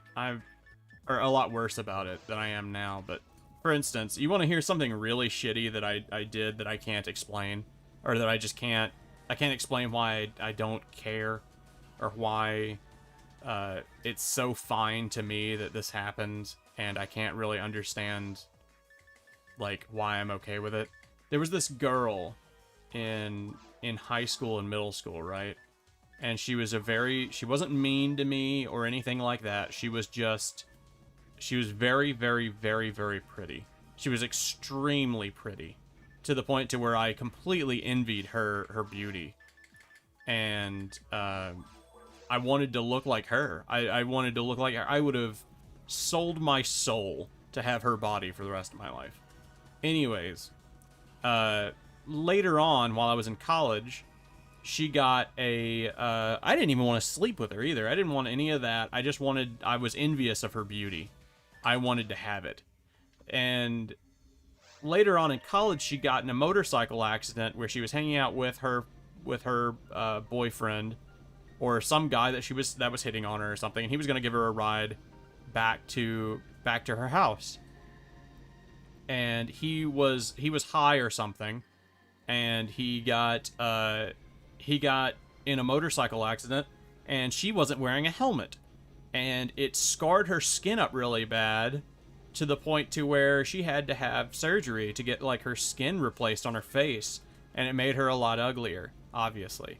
It made her a lot less attractive. And I was overwhelmed with happiness that she was now ugly. And I can't explain that. It's not a good thing about me. It's not a thing that I'm proud of. But still, to this day, I'm pretty happy that that happened to her. Because I'm still envious of how beautiful she was. It's like some Korean fucking some Korean drama revenge story thing where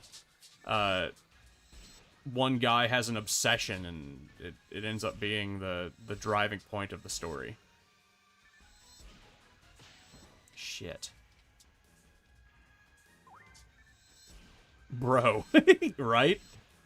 I still have no excuse for that, and I'm not happy that I feel that way. But I can still, to this day, I can still guarantee you that I am happy that that happened to her, and it pleases me that she is now uglier than me.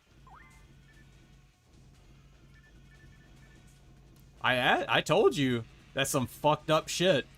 I told you, like, immediately, I was like, you want to hear some fucked up shit?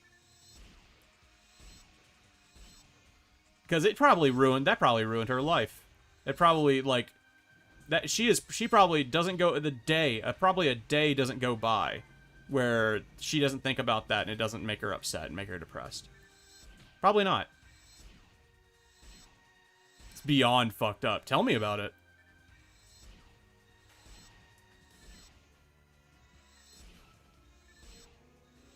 I am well aware. That's one of those things that you can you just tell people and they're like, I don't understand. I have no idea how you could feel that way. And I completely understand that, and I have no idea why I feel that way. I'm like a villain in a movie. Shit. Get off me.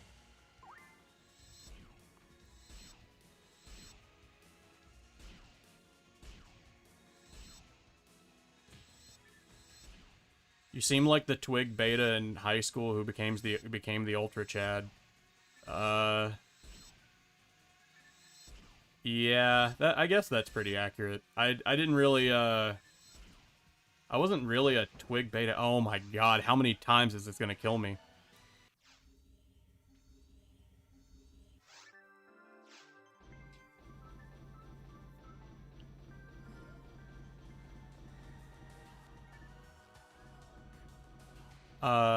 I have had one time where I have been impressed by a woman's beauty.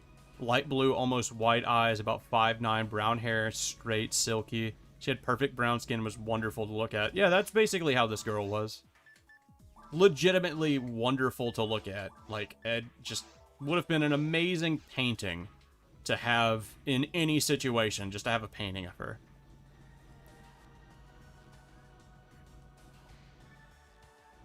I never spoke to her, but my order, and remember I have a brain and I do not need to care. She was a fast food worker? Really? And an ID, ego, and super ego argument would just say that your true feelings without inhibiting. That's exactly what it is. It's not like... I would never act on my inhibitions to be happy and smile about it or anything.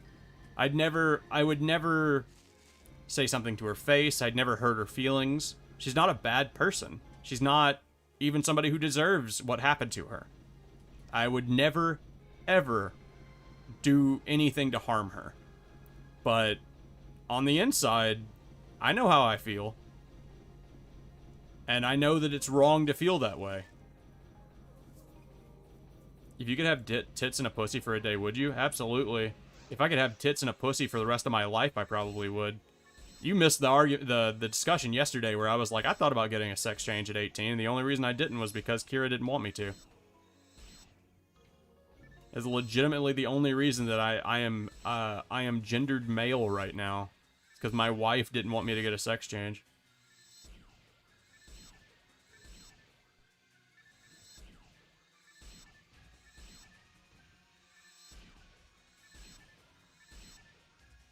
Hey, Tucson's here. Oh, no, not Tucson. It's, Mr. Mike Spam. You guys have the same color name in the chat, so... I just see the color and go, oh, it's Tucson. Reviewing Angry Birds? Tucson wants me to, and he's been asking me to for a million years, and the dude gave me $100 the other day. I feel obligated to give him a review of Angry Birds now.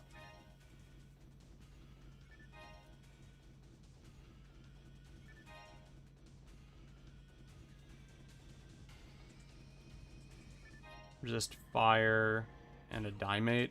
But do I have... I'll just use a Dimate and take this one. Dude, I would live it if I could gender swap at will to be sexy. Yeah, if I could gender swap at will, that would probably be the best scenario. Be the best case scenario. Just be able to swip gender.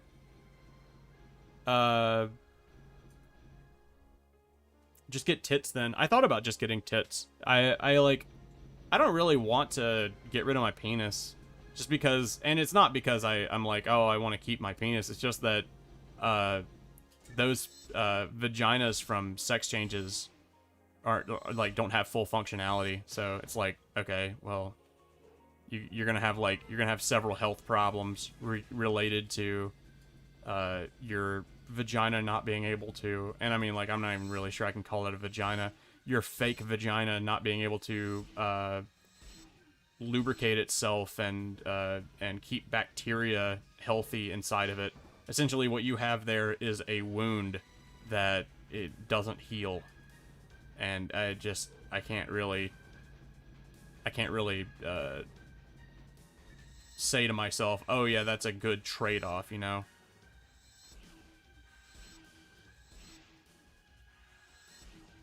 My fingers are stupid? Yeah, my fingers are stupid too.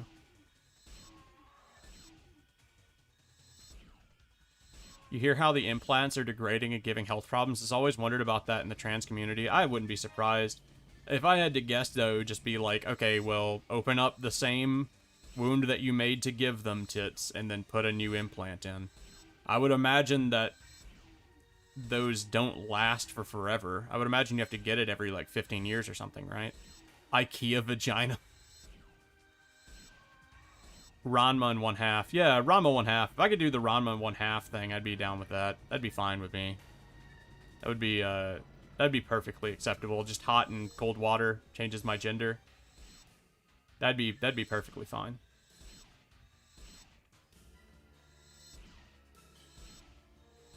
Have fun, because that movie is exactly what you would expect. I've heard different things. I've heard that the movie is good. I've heard that the movie is bad. I've heard that the movie is mediocre. So, within all likelihood, I'm probably just gonna think the movie's mediocre. I'm a critic, and I do my best not to say that something's bad unless it has reasons to be bad, and just, you know, just actually is bad. I know a lot of critics, especially for films and stuff, like to give things a bad rating for being mediocre, as if being mediocre in of itself is bad enough to warrant calling something bad, but I don't agree with that. So, I'll probably just think it's mediocre, unless it's fine, and then I'll probably just say it's fine, which is a 6 out of 10 for me. It's literally how I describe fine movies. Or that's how I describe a 6 out of 10. That's the word I have correlated with it for my ranking system. It's just 6 out of 10. It was fine. It's not good. It was fine.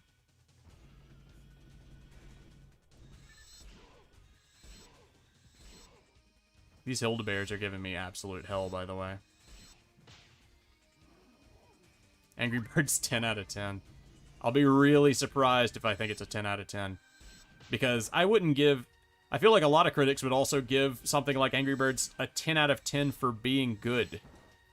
Like, they'd be like, oh, because of what it is as a commercialized product, becoming a film, and then doing that and making it not awful, that makes it a 10 out of 10. And I'm like, that's not what makes something a 10 out of 10. I think I've discussed this quite a bit on Discord, but I don't think I've ever done it on stream. White Light, one of my friends who reviews stuff on the internet. He said that you need more than pristine clockwork and for a 10 out of 10, that you need a soul.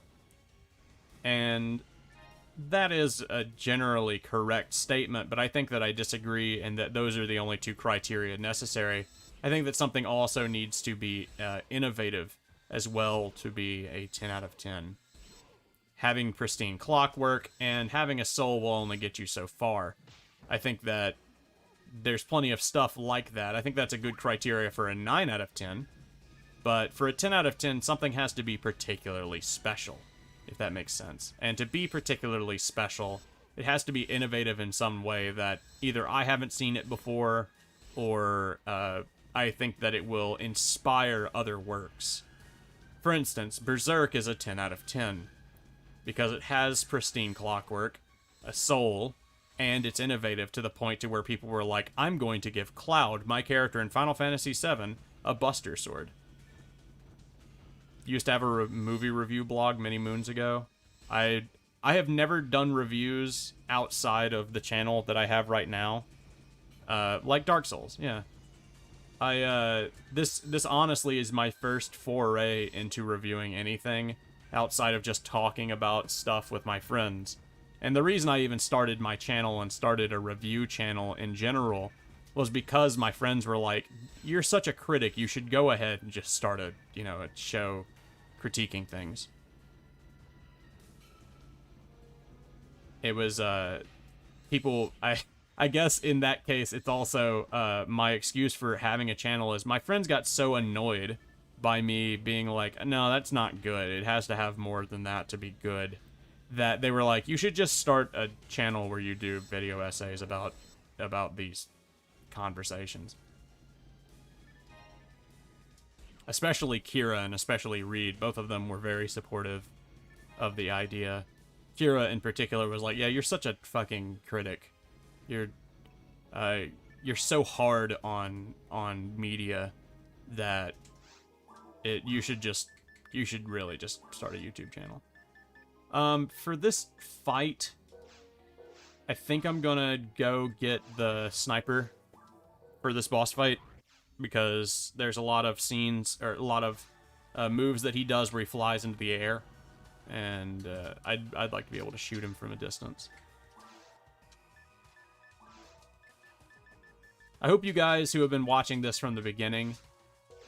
Oh my god, did I sell that sniper rifle?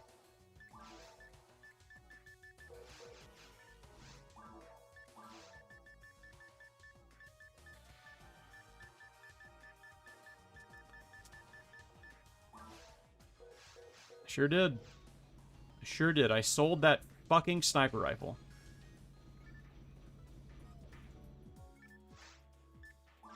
I'm sorry I haven't been keeping up with chat. I was fighting those Hilda bears, and that usually gets in the way of me being able to read at the same time.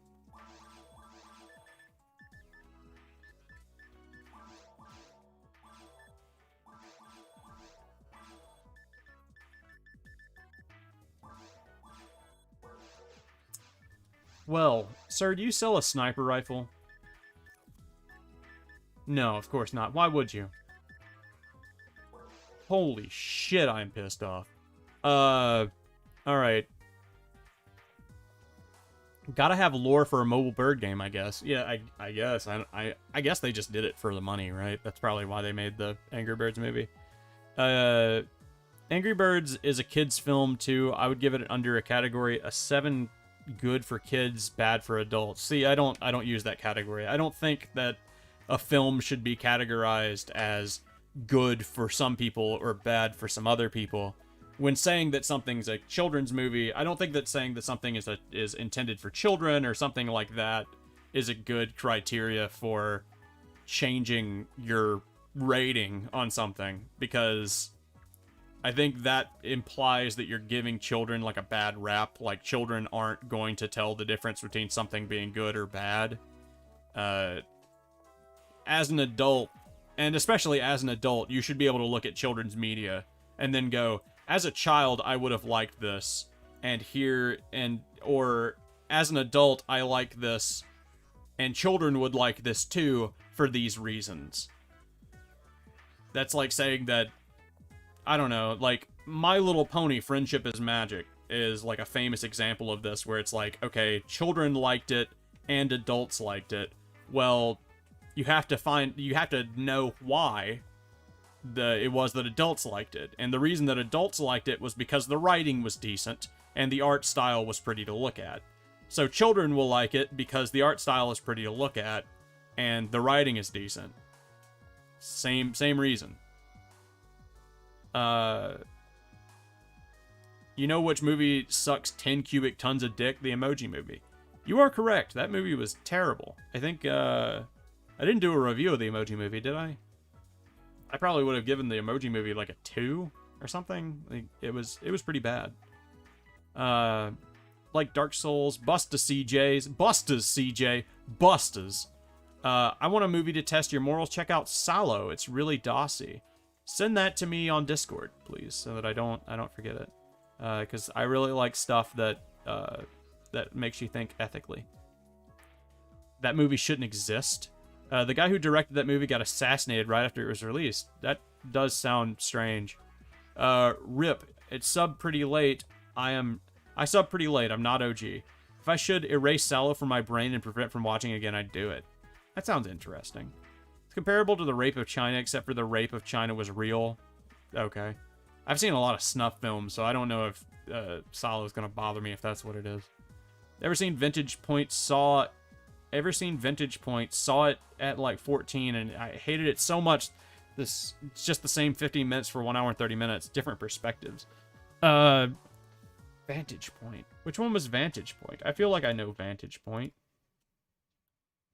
Let me see. I'll Google it real quick.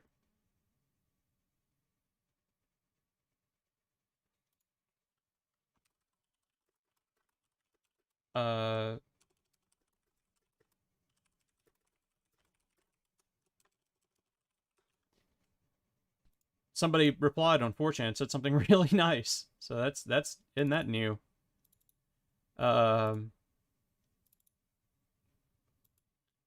He said, your games are good and you clearly have an understanding on art, but the weird model filters me super hard. Hope you'll make it though. That's very sweet of him. Of course, the model for Wanny that we're using right now is garbage. I understand that. It's no... Please let it be known that this model that I got, that I'm using right now, is terrible. It's like... If I were to realistically, like, rate this model on, like, how good it is or something, like out of 10 for, like, usage of models, this is like a 2 out of 10, right? Like, this thing is terrible. It has no physics. It blinks every 4 seconds. I can use the mouth functionality, but it barely works. A lot of the stuff is really, like, obvious. Like, look at that line on the in-between of his head, where you can see where it separates the back of his head and the front of his head on the model. Like, holy god. The chest hole is, like, really low resolution and just looks bad. Like, just this model's awful. It's just awful. There's definitely nothing good about it. So, I would say, what is awful on my scale? Awful is a 2, right? Is awful a 2? Because one is like not upsetting. 1 out of 10 on my scale is like, it literally insults you that this thing exists. I don't remember what it is. Let me see. Appalling, that's what it is. Yeah, horrible is a 2. I would call this horrible. I would say this model is horrible. And that's why we're getting another one. I paid $300 for this model, believe it or not. And I wanted to start streaming, and I was like, I guess I'll just have to use this until I get some more money. I mean, I don't know what to tell you. God, this model's terrible, though. I'll be right back. I'm going to go grab a soda. My blood sugar's getting kind of low, so I'll be right back.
Okay, I'm back.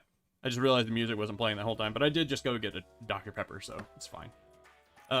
It's Diet Dr. Pepper too, so I'm not sure if that's gonna help me with my blood sugar at all. But Kira got kind of upset. I upset her a little bit, and we talked about it while I was gone too, about the sex change thing. She was saying that she got really nervous because she thought that I was like dogging on her, being like, "Oh well, I would have gotten a sex change or hormone treatments, but you know, Kira stopped me or something like that." And I was like, "No, that's not really what I was saying. I was just trying to say that if I had done that, you wouldn't have liked it, and we had talked about it, and you said you wouldn't have liked it, so I didn't do it."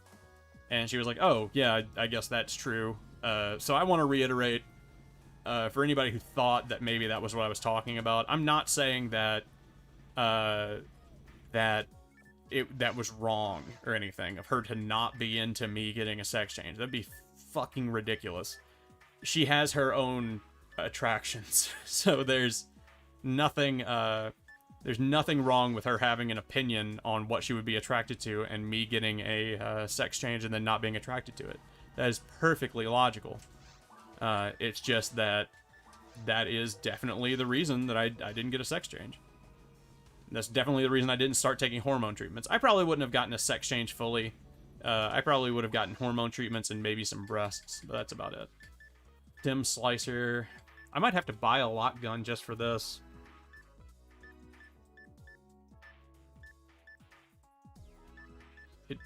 Just whichever one does the most damage. Maybe I'll get the panic lock gun. It'll be better than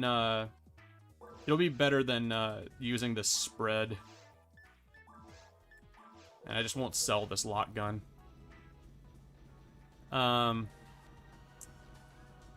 What a ripoff. Holy shit. Yeah, for sure. Dude, this model is not worth $300. This model is worth maybe $80 at most. It is a very, very cheap and shittily made model. I didn't buy healing items. Let's go back. I don't know anything about modeling, so I couldn't say if it's really worth both or bad for the amount of money. Well, don't worry, I do. And I can tell you exactly how much it is. So, for modeling, I guess I could explain this a little bit for anybody who doesn't know or just has a little bit of an interest in it. Modeling right now, most stuff is modeled in Blender, and the way that modeling works is a lot like molding clay. So you take Blender and you open up Blender, and then you bring in an object into Blender that is a shape that is closest to the thing that you're trying to create, right?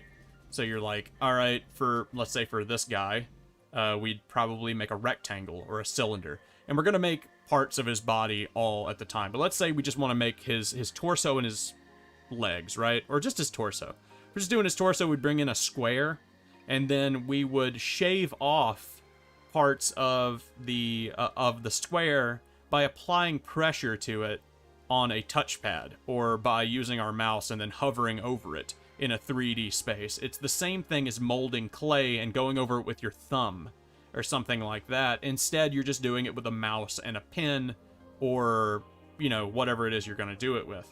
For me, I have an XP Pen tablet. It's kind of like one of those, it's a lot like a Wacom tablet, and I have the Blender screen on that tablet, and then I can maneuver and change the camera to look at whatever part of the objects as it just hovers around it in 3D, and then you can press on the tablet with a pen, and then just mold a shape into the clay.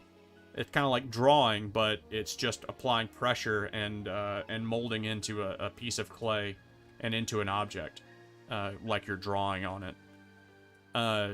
So that's how 3D modeling works. So imagine if you were in charge of making this 3D model that I've got here. So to make this model, obviously his head would be a circle. You'd put a sphere in there, and then you'd probably make a little bit of an indentation for his eye sockets. And that's about it, honestly, for all they did. It looks like they did an indentation for his eye sockets, and then they probably made a cylinder for that eye that's sticking out there. And they, or maybe 2 or 3 spheres stacked on top of each other, and put some ribbing in it, and then just kind of stuck the texture on it. And the way that sticking textures on things is you take a flat image, and then imagine if you had something made out of wireframe, if you ever did any wireframe art in high school or college, and you're just wrapping like a piece of paper with the image around that wireframe. It's like paper mache, you know? So for this, for his chest, it would just be a... Shauna VT is now following. Thank you, Shauna. Shanaha VT. Guessing it's a VTuber. Welcome, Shanaha. Sorry, my model looks like garbage. That's what we're talking about, though. So for his chest piece right there, you'd have those 2 dots, and you'd have those lines, and there's a little bit of highlights, and that would just be a picture, like a PNG with a transparent background, and then you would just lay that on top of his body, and you do that for this little bit of see this little bit of darkness that's on his neck right there. You do the same thing for that. You just put a little bit of black with a transparent PNG like that. It looks like they made a full texture for his face, so you would just wrap that around the cylinder that you've got, and that's why that line is there, disconnecting his front of his head from the back of his head, is because they didn't smooth out that texture and make it look better. It's fine, your model is quite different, that it's quite interesting, actually. Yeah, but that doesn't make it good. Something being different doesn't make it good. And the new model that we're getting is quite better. It's gonna be a lot better. It's just that I didn't know anything about getting a VTuber model before I started all this, so I just hired the first guy who offered to make one for me, and he charged me $300 for this piece of garbage. What do we got? You just gotta pay me in Faygo Moon Mist soda to make your models. The model is done. The Will model is done, but never rendered. Oh, that's right, Slowmode. I forgot you do CG. You should show me some of the stuff that you've made. I'd be really interested in seeing it. Yo, Kira being a square, not letting Pat change his sex. Don't worry about it, man. That was 10 years ago. So what's the story behind the popped out alien guy? Well,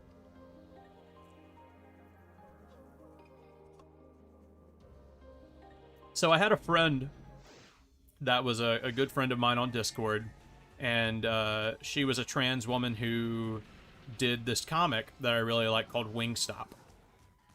And everybody in Wingstop kind of looked like Wanny does, the model that we've got here. His name is Wanny.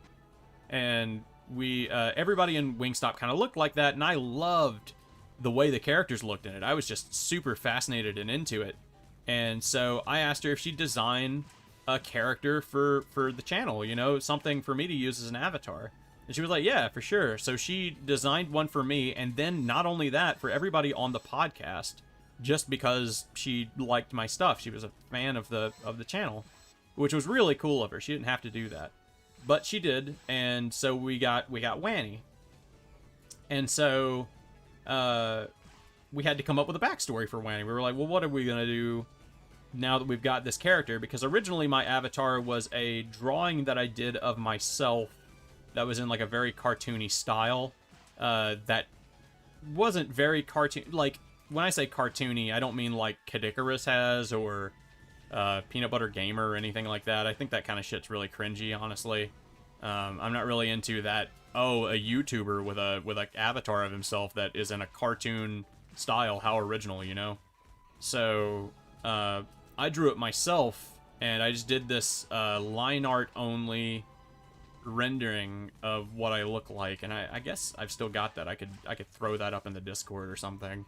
Actually, you know what? No, if you get on the channel and you actually look, you can see I used it for every time that I would show myself or my character on my channel for a while. You can see it in the Killing Floor video. It's right at the beginning of the Killing Floor video. I think it's in the Dungeons and Dragons episode.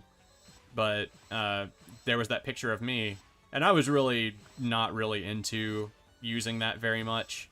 So Dub made me Wanny. And I really liked it because the idea at the time I was playing with being a VTuber, or doing some live streaming stuff, because I was already making a lot of videos on YouTube, and I was like, well, I should do some live streaming or something like that. And so I was like, well, if I'm going to live stream, I don't want to do the exact same thing that everybody else is doing, right? Like, if I want to be a VTuber, I don't want to have sexy anime titties be my thing. That's literally what everybody else is doing, and I don't really like that. So I was like, well, let's go in the exact opposite direction. Instead of having sexy anime titties, let's just make the character as disgusting as possible, right? Let's just, like, bald purple man with an eye popped out, you know? And if people ask what it's about, we'll just be like, oh, he's just an alien or something, you know? So we wanted to go with the most disgusting thing, so we gave him like a disgusting little mustache. He's got a gross little mustache. He's got an eye popped out of his head, and he's got like both of his eyes pop out of his head. So there's that too. Not just a one eye thing. That's a thing that he does plenty. And so there's that. And then we made him like really dumpy and fat with like some skin rolls and shit. It made him just generally terrible looking, and I think he doesn't have a nose, right? I think that's a part of Wanny's design. He just doesn't have a nose, like on purpose, because not having a nose makes you look really weird and gross. So we wanted to do whatever was the opposite of like V Shoujo and you know, what all of these VTubers were doing. I just didn't want to do the same thing that everybody else was doing, because I thought it would... At that point, I'm not going to stand out. I'm not going to seem any different. I'm just going to be doing whatever the majority is doing. And that was the opposite of what I wanted to do the channel for in the first place. For reviews, I wanted to do reviews for people who were more normalized individuals. I didn't want to do reviews for people who were really into movies or really into video games. I wanted to do reviews for people who were, you know, your average normal guy who watches movies, or your average normal guy who plays video games, not somebody who's trying to, you know, critique our video games art conversation or have anything to do with that. That's not what my channel's about. I wanted to have a channel about how good is this movie, and could you show it to your dad, you know, would he have a good time? That was kind of what the whole idea was. Instead of like, is this movie art, and how has this director done in the past? I should review big titty VTuber avatars. I really should. I should just review VTubers in general. But at that point, I'm getting really meta, and like, I don't think we're in a part of the channel yet, or, like in the channel history, where getting meta is a very good idea. Because we only have 1,500 subscribers, and it's not... This isn't the part of the channel's lifespan where you start getting really meta, you know? Maybe when we get to 100,000 subscribers, I can start making something really... making something really meta. You're standing out by acting average. Strange. That was kind of the idea, yeah.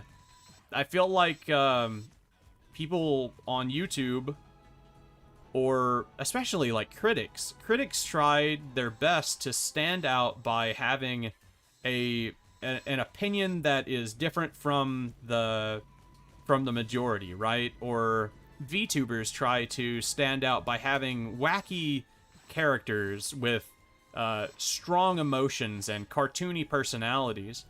And that there is a place for that. That's not, and there's a market for that. It's not that there's not a market for that.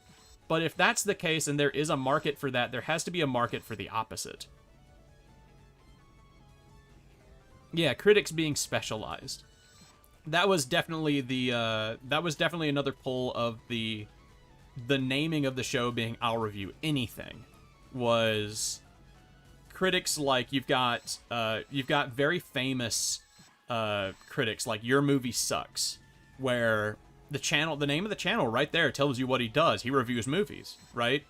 And most of the time he's going to tell you that the movie isn't good. So that's the whole shtick, is like he's going to review movies. And I was like, why would you specialize yourself into something so specialized? Why not just review anything? Why not just be a guy who's your average individual who is willing to say, yeah, I mean, like, I don't know that much about movies, but I liked it, I had fun, and I think your dad would like it too. Or I think you would like it too if you're just an average dude who just wants to hang out and have fun and watch a stupid movie, who wants to watch the fucking Angry Birds movie. You know, like...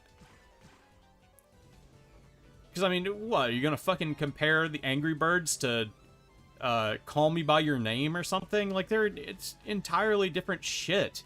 Or what, you're gonna compare the old G.I. Joe show to cartoons today? I don't know, man, that just seems stupid. Why do that? Why not just put yourself in the boat of, like, I liked it or I didn't like it, and then think about it for a second and try to be like, why didn't I like it, or why did I like it? And that's what I try to do. I just try to do a very basic, here's the thing, here's my review of it, and here's why I liked it or I didn't like it.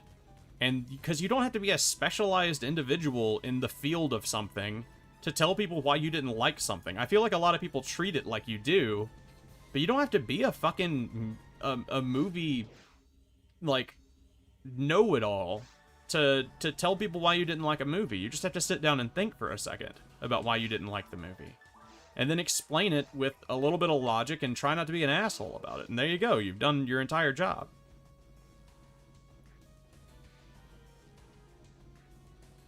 And then people want to get into... I mean, there's a place for, like, is a movie art? Or, you know, what's the artistic part of this movie and what that makes it very interesting for somebody who watches a lot of movies.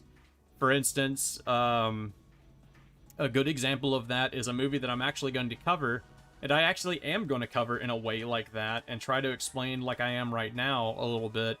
It's a movie called I Saw the Devil.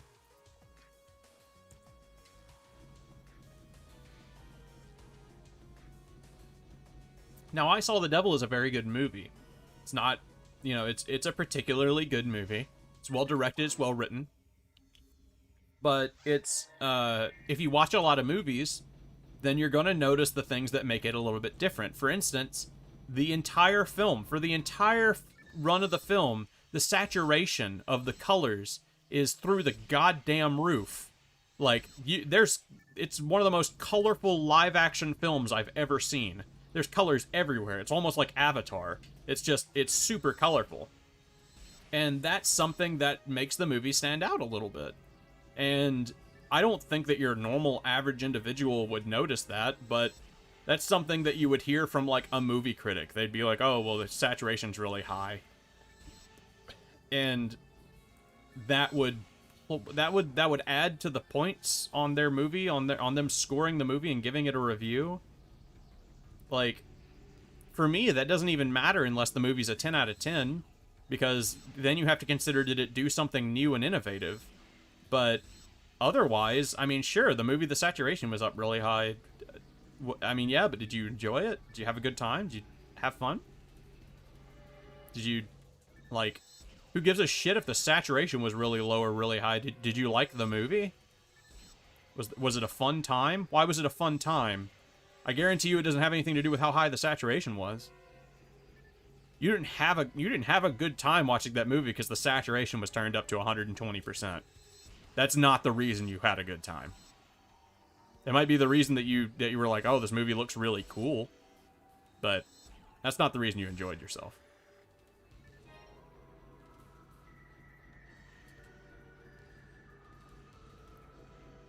Welcome to I'll Review Anything, where I can just rant about anything.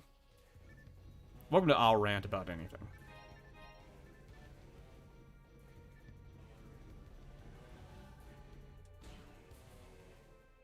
But I guess you're right. Other critics were so specialized that I thought it would be interesting to have a critic who's not specialized at all and just tells people, if, you know, I'm the Amazon reviews of critics. I'm the IMDb page, or I'm the I'm the Rotten Tomatoes user reviews of critics.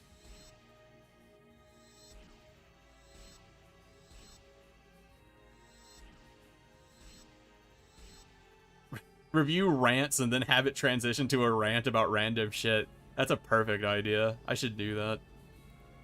If you haven't noticed, I can just talk for fucking forever, though. That's also been a thing that I've always... That's one of those reasons why in high school, like I was saying, I was down with being friends with anybody, because I could talk to anybody about anything for a long period of time. Talking has never once, a single time in my life, been a difficulty for me. And I'm sure that comes to a great frustration for a lot of people that have known me. I'm sure a lot of people find that very frustrating. But I've also had people tell me that that they really love it and that they like talking to me because I can keep a conversation going. And that I can keep a conversation interesting and keep it going. And I've had several people who I've just sat down and spoken to and just sat at Burger King or something and talked for like 2.5 hours about whatever it is they wanted to talk about. Because I'm fine talking about anything.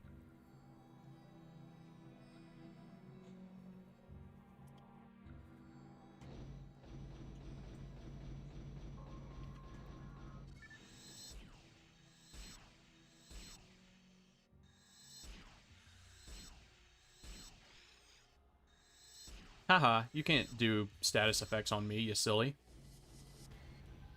Man, big bonus on being a robot. You guys chose well on the robot part of this. It is really nice to be a ranged character that doesn't have to worry about status effects outside of paralyzation. Because paralyzation is like a thing in, what, one dungeon in this game? You don't have to worry about it unless you're in mines. I am curious and excited to find out what episode 2 is like and how they changed episode 2 up. Also, somebody said they were level 20 earlier. Do you want to jump on and get on hard mode and play with me? I remember when we talked on Steam and it was pretty sweet. Down to do that anytime. Yeah, man, I can talking on stream and just talking in general. I like talking to people and I like hearing people's opinions on things. I think that's also a thing that I think that is also a thing that I would feel sets me apart from a lot of critics. I feel like a lot of critics don't like people. And they don't like people because they think that people have, like your average person doesn't have a valid opinion on things because they don't know enough about the thing to have a valid opinion on something, which I disagree with heavily. I think that any individual can like or dislike something, and that opinion's valid. It's just they may not have the wherewithal to be able to explain to you, like in writing or in speech. They might not have the ability or just have the charisma to explain to you why they didn't like it. But there's a reason they didn't like it. And if you sit down and talk to them, you can find out what that is. They will eventually come to terms with like, oh yeah, I guess I didn't like it because of this. And if you know enough about films or you know enough about video games or whatever the media is, and you sit there and you're like, okay, well, what did it not do well? And then you can find those things and then point them out to them, and they'll be like, yeah, that's what I didn't like. The characters were flat, or the music sucked, or the controls were bad. They don't like people who don't agree with them. I think that that's true. I find people who don't agree with me to be more interesting than something that I don't like. I've always kind of thought of people as having, like, people have really, really broad thoughts and feelings on everything. It's very uncommon for me to get frustrated about those. I'm just gonna try to punch these guys up so I can shoot them all at once.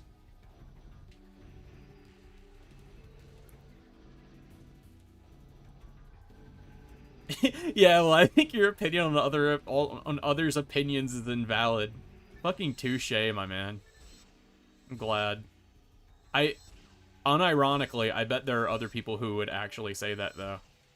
I bet if 4chan Anon was here, he'd say that. He would straight up say that. He'd be like, no, some people are fucking idiots, and they don't know what they're talking about. What is the name of that, I want to say it's curmudgeon, but it's not curmudgeon. What's the name of people who don't like other people, or, like, dislike humanity? Misanthrope. I am whatever the opposite of a misanthrope is. I really like people. I think that humanity has a lot going for it, and I think that as a species we are wonderful. We're just kind of dumb sometimes, and that's okay. Have you seen any other species? Any other living form of life, as far as I can tell, is also really fucking stupid sometimes. My dog today tried to jump inside and slammed her face into the bricks. Like, I can kind of forgive human beings for messing up sometimes. If I don't know how a certain pizza is made, doesn't mean I can't enjoy it. It's damn straight. Or dislike it, too. Just because you can't explain why you don't dislike something, why you don't like something, doesn't mean that your opinion on disliking it is any less valid. Same kind of disagreement. Absolutely. That's the exact same type of disagreement. A philanthropist? That's right. Philanthropists hate other people. Ow. There's a really stupid story of something that I did back a couple of years back. I guess it's not too stupid, it's just kind of silly, and I was out of my element and I was in a weird position in my life. I got this job at a medical care facility, and I took that really seriously because I really, like I said about liking people, if you like people, then you get really sad when people can't take care of themselves mentally, or when they don't have the capability to, like, it's more saddening than frustrating, or, you know, you don't like them or something. I used to be scared of mentally handicapped people, but, like, and I explained that on stream during a burnout stream one time. I remember that, but, so when I got there and I got that job, I didn't really have any friends or anybody to talk to while I was there, and I was working IT, and I just went to one of the therapist's office there, who was really nice. She was a wonderful lady. She was a really good friend of mine. Her name was Sheila. And she ended up retiring while I was there, and I loved it. And she did a speech about when she retired. As she was leaving, she did a speech about this moment that we shared together. And when I got there and I didn't have any friends or anything, she was really nice to me, so I was going to go see if she wanted to go have lunch. So I went to her office to go offer to have lunch with her, and she was like, no, I'm not going to go have lunch. I'm going to have lunch in my office, but you can stay in here and hang out if you want, you know, while I have lunch. And I was like, yeah, sure, that's fine. I just need something to do and somebody to talk to. So we sat in her office for like an hour. Yeah, about an hour.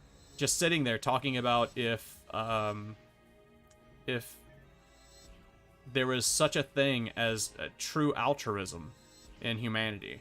If it's possible for humans to be altruistic, or if it's part of our nature as a species to not be altruistic.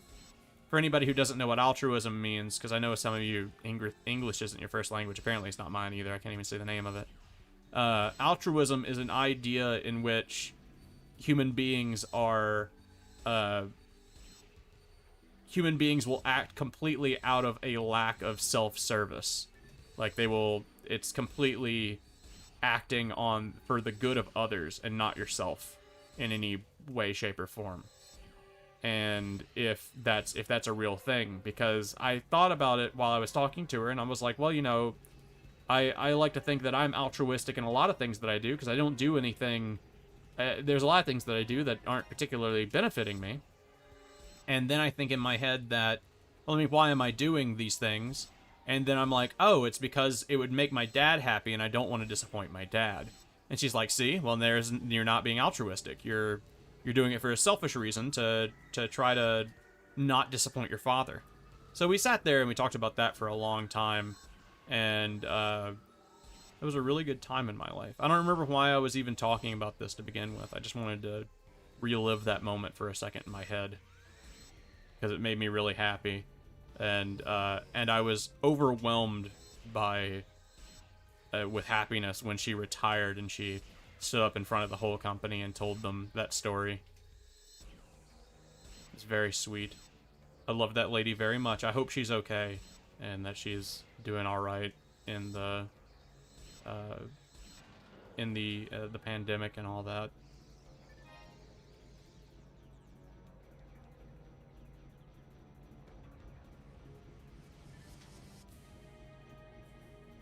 Oh, some rare drops. What do we got?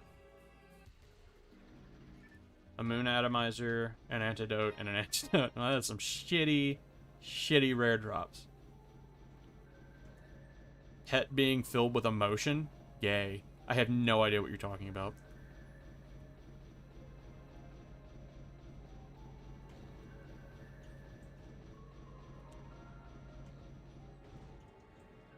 That was very sweet. It was very sweet. I assume you're talking about her getting up and saying something at her retirement. It was very sweet. It put butterflies in my stomach. I remember I was overwhelmed. I blushed, and I got really embarrassed. Oh, Pat being filled with emotion. That's what you were trying to say. I figured it out.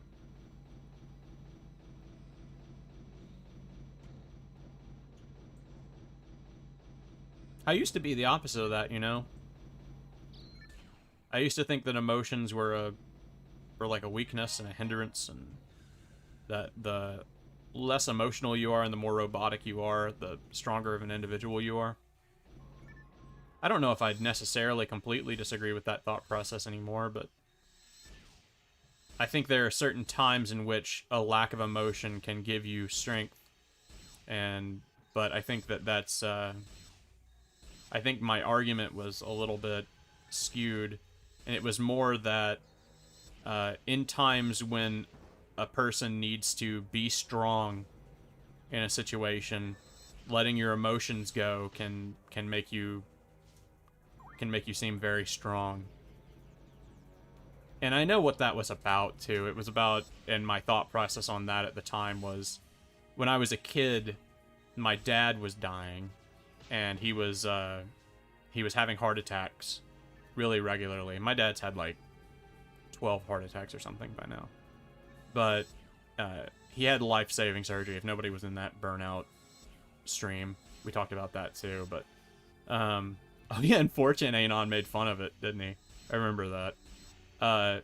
Anyways, my dad was dying when I was a kid, a lot, right? So I had to be very non-emotional when it came to him dying, and knowing that at any point in, we just go anywhere, he could just have a heart attack and die. And when it did happen, if I was going to save my father's life, then I needed to not act on emotion, but to act with immediate rationality and strength, right? So that came in handy a lot of the times. Like for one time when he had a heart attack in Staples, in the Staples store in a town a couple of towns away. He died in a Staples, and they had to use a defibrillator to bring him back to life. And the only reason that he even survived long enough for the ambulance to get there was because I immediately went into pure robot, no emotion mode, and decided that if my father was going to live, then I had to take the fucking reins real fucking quick. And that's kind of how I always act in like emergency medical situations now because of that. But like I gave him some of his heart attack medication immediately. Gave him nitroglycerin, and I put it under his tongue, and then people started like getting around him and basically like surrounding him, and I told people to get away and like give me space to give him CPR and stuff like that. And I gave him I read him his final rites out of the prayer book that he kept in his front pocket, because he knew that he could die at any moment. And so that was where I got the idea that like emotions are weakness, and that they cause more harm than good. And that's so strange. So strange. Poor young me must have had a hard time. Or I guess I know that he did. Young me had such a hard time where he thought that being emotional was a crutch. Something people did because they were too weak to understand how to take charge of a situation and take care of something that was very important. What a weird way to think. Ooh, a Gigish. With emotions, I just think of Macbeth. Accepting emotions instead of denying them or exaggerating them is the strongest and most human form you can achieve. In some ways, I think it depends on what situation you're in. I thought that way too. I grew up in the South. But there's a middle ground. I grew up in the South too. There's a middle ground. You got to be mentally strong sometimes, but in good to let emotions out. True. I feel like that was less being non-emotional than you being human and more your human instinct to fight. I guess that could be true. In medical situations now, I'm always the one to, I'm always the one to, like, immediately not react with shock. I don't go into shock at all, for medical situations. And I never have, because I think I spent a great deal of my childhood steeling myself, you know, for the medical situations that I was going to be in for the longer part of my teenage years. And I was right, at least, I guess. I sure did. I can't imagine what my life would have been like had I not done that. So many people would have died. But, I mean, I guess they died anyways, but so many people would have died earlier.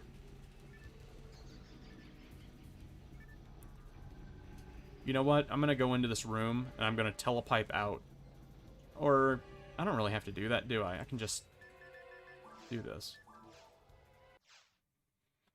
Alright. So, guess what time it is, everybody? It's time for Angry Birds with me and Will. So, Will's coming up here right now, and I can even hear him coming up the stairs. So, I'm gonna get Will a chair real quick, and we're gonna end the stream. Does everybody remember how we end the stream last time? We're gonna do the same thing. Gonna get ourselves a sweet little come in. Got ourselves a sweet little a picture here that you might remember from the last stream. So here it is. Here's our hot tub. And me and Will are gonna chill out in this hot tub. First of all, we've got me.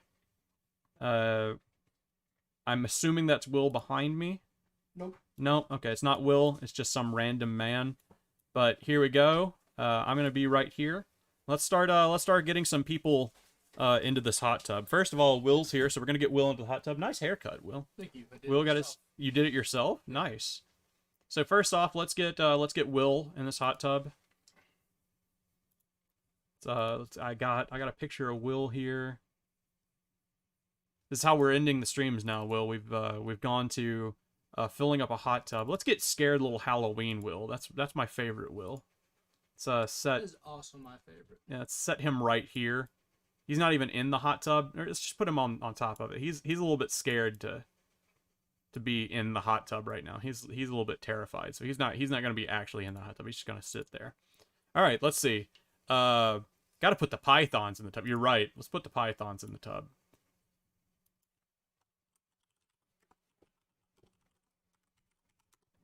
Let's see.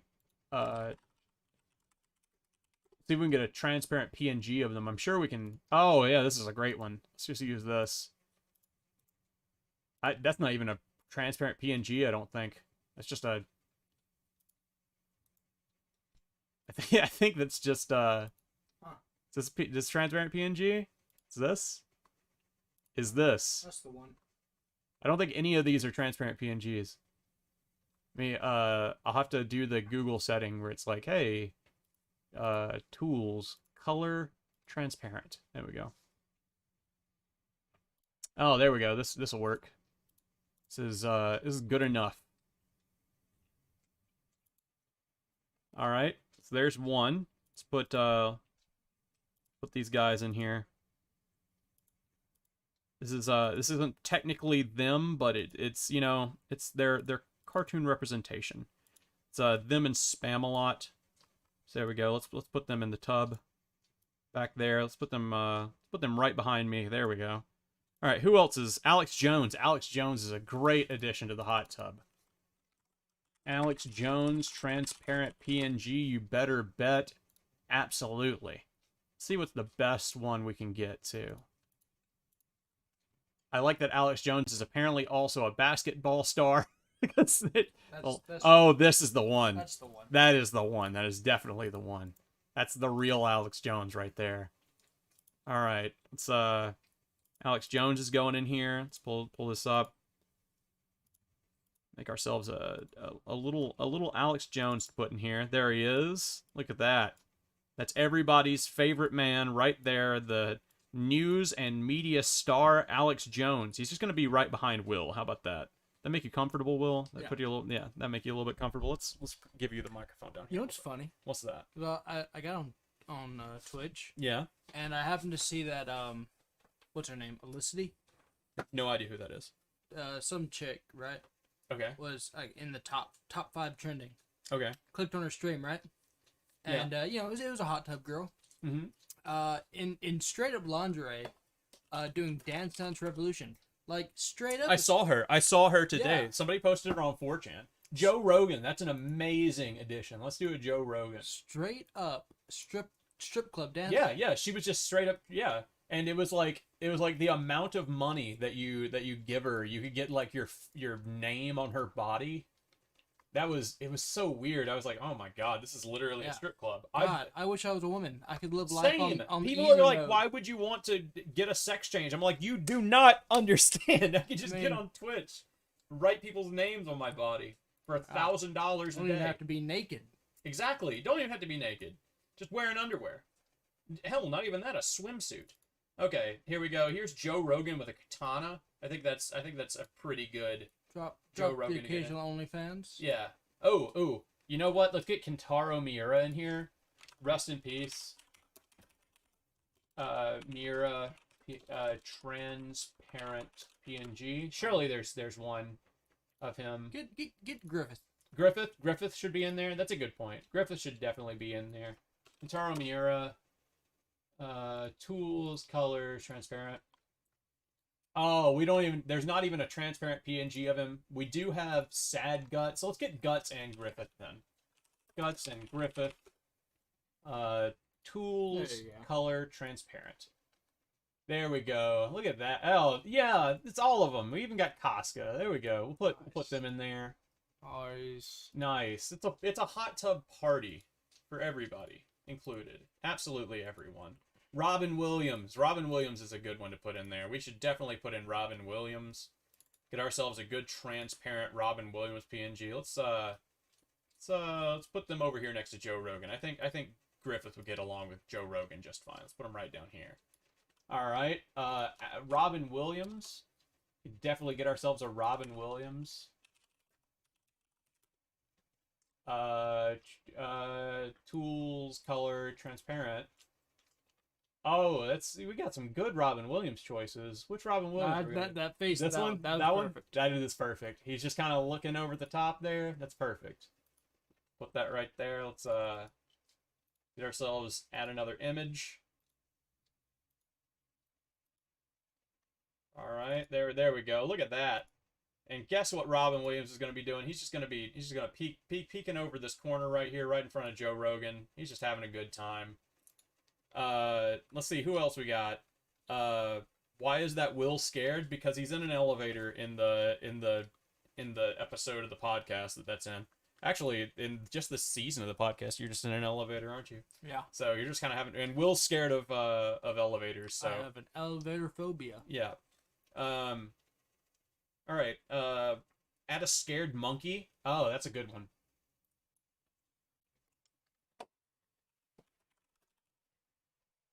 Get ourselves a scared monkey. And I'm sure we can get something transparent with a scared monkey. I don't know, Will. Which one do you think?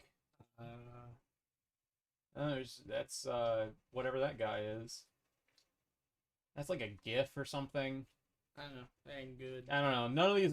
There's not any good scared monkeys. I'm sorry, I can't use scared monkey. Pink guy. That's a good one. Pink guy, filthy Frank. And let's get ourselves a picture of him. What do we got here? Oh, we got Salamander Man. We got Pink guy. There's a good pink guy. Oh, that'll work just perfect right there.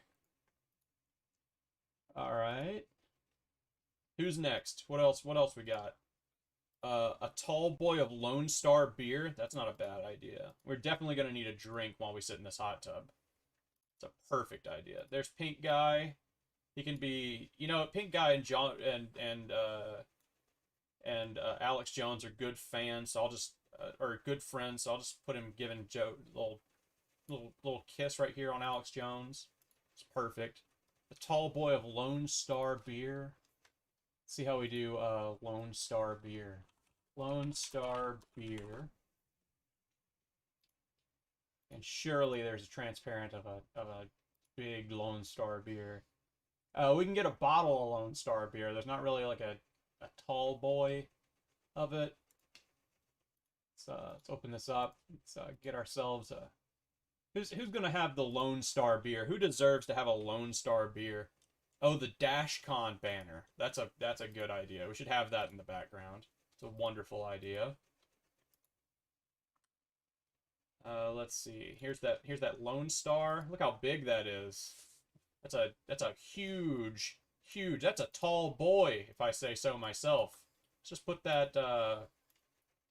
Make it a little bit tinier, just a little bit tinier.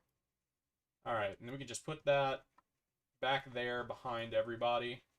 It's kind of in front of the Monty Python boys. We don't want that. We want that to be back there, showing off Lone Star beer. There we go. That's a real tall boy. The DashCon banner.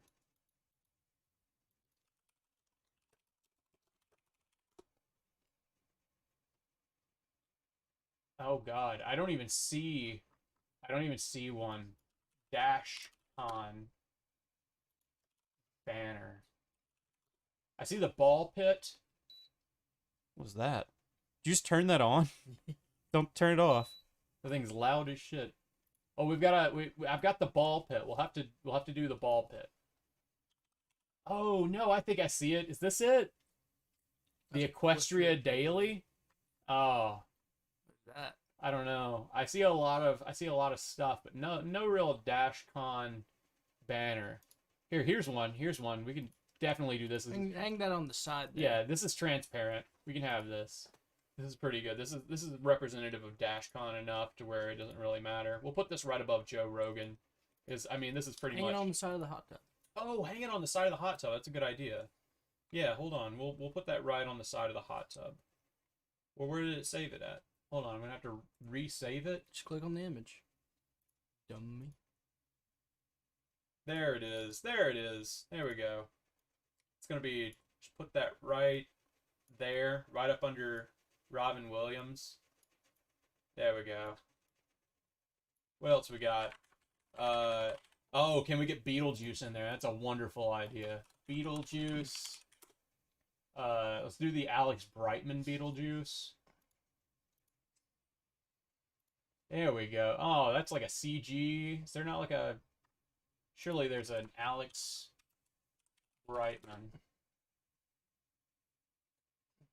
That's like the brand new guy doing it. You're gonna do transparent again. It's way too new. There's not gonna be one. We got a CG 3D render of Beetlejuice. We got somebody in a Beetlejuice costume. Definitely do the Beetlejuice costume guy. Yeah, the Beetlejuice costume guy's kind of got it going. That's trashy enough. Yeah, that's perfect for this. He's just having a good time. That's how he got to this party. We saw him in the Beetlejuice costume. We were like, yeah, we gotta have that guy. He's really given the world 110% right now. Let's put him. Where do you think Beetlejuice costume guy belongs? Put him right there next to the Lone Star. Next to the Lone Star, right there. That's a good idea. Yeah, he could stand a little bit in front of the Lone Star, just a little bit right there. Gives him a good. Let's not get him in front of the logo. Let's put him like right below. Beetlejuice is Michael Keaton. Yeah, the old Beetlejuice is. Let me see. These hot tubs are art. Add to Vincent Van Gogh into there. That Vincent Van Gogh is a good one. We need the Vincent Van Gogh. Of course, we need a paint drinker in there. Oh yeah, exactly. What an absolute fool! What a man with no talent. Vincent Van Gogh. Here he is, the man, the myth, the legend. I found him. He was underneath my desk the whole time. That is a web P, whatever that is. We can't use that. We gotta have an actual PNG of you, Mr. Van Gogh. I'm sorry. There we go. There's a good one. All right. All right. There's Mr. Van Gogh. He's I don't know if you guys know, but Mr. Van Gogh was an artist and an alcoholic and a terrible husband and just kind of generally a terrible human being, all things considered, and just kind of all around. He's going to be right here behind Griffith because he's like emotionally and morally and ethically probably leading Griffith in what he did to all of his friends. Maybe a little bit of Chris Chan. That's a perfect idea. Let's get I don't know ourselves what a you Chris mean. Chan. Griffith did nothing wrong. Yeah, that's right. Their lives were forfeit when they joined his cause, so they were his to take. Let's see. Which Chris Chan we want to get. Let's get shirtless Chris Chan. That's a good. That's hot tub ready. Yeah, it's hot tub ready. You know, he's in his blue jeans. He doesn't have a shirt. That's perfect Chris Chan. There we go. Let's add ourselves a new image. Get ourselves a Chris Chan. Where's he at? Where's my boy Christian Weston Channel? There he is. All right, let's put him. He's right up here at the top. Let's put him. We got to put him a couple of images layers down. Put him right behind Joe Rogan's head. He's behind the blade, which he studied for many years. Both kissing. Oh, the Sonichu charm. It's on there. It's on there. We got a Sonichu charm. We're running out of space. I think we need one more person right here below, to the left of Will and right up underneath Alex Jones's massive peck on the right. Anybody got one more idea for a person to put in here? I would say EDP445, but I think he's still a hot topic on Twitch. I don't know. What is that? Who the fuck? Linkara. EDP445. Oh, Linkara. Yeah. EDP445. Oh, yeah. I don't know who this is.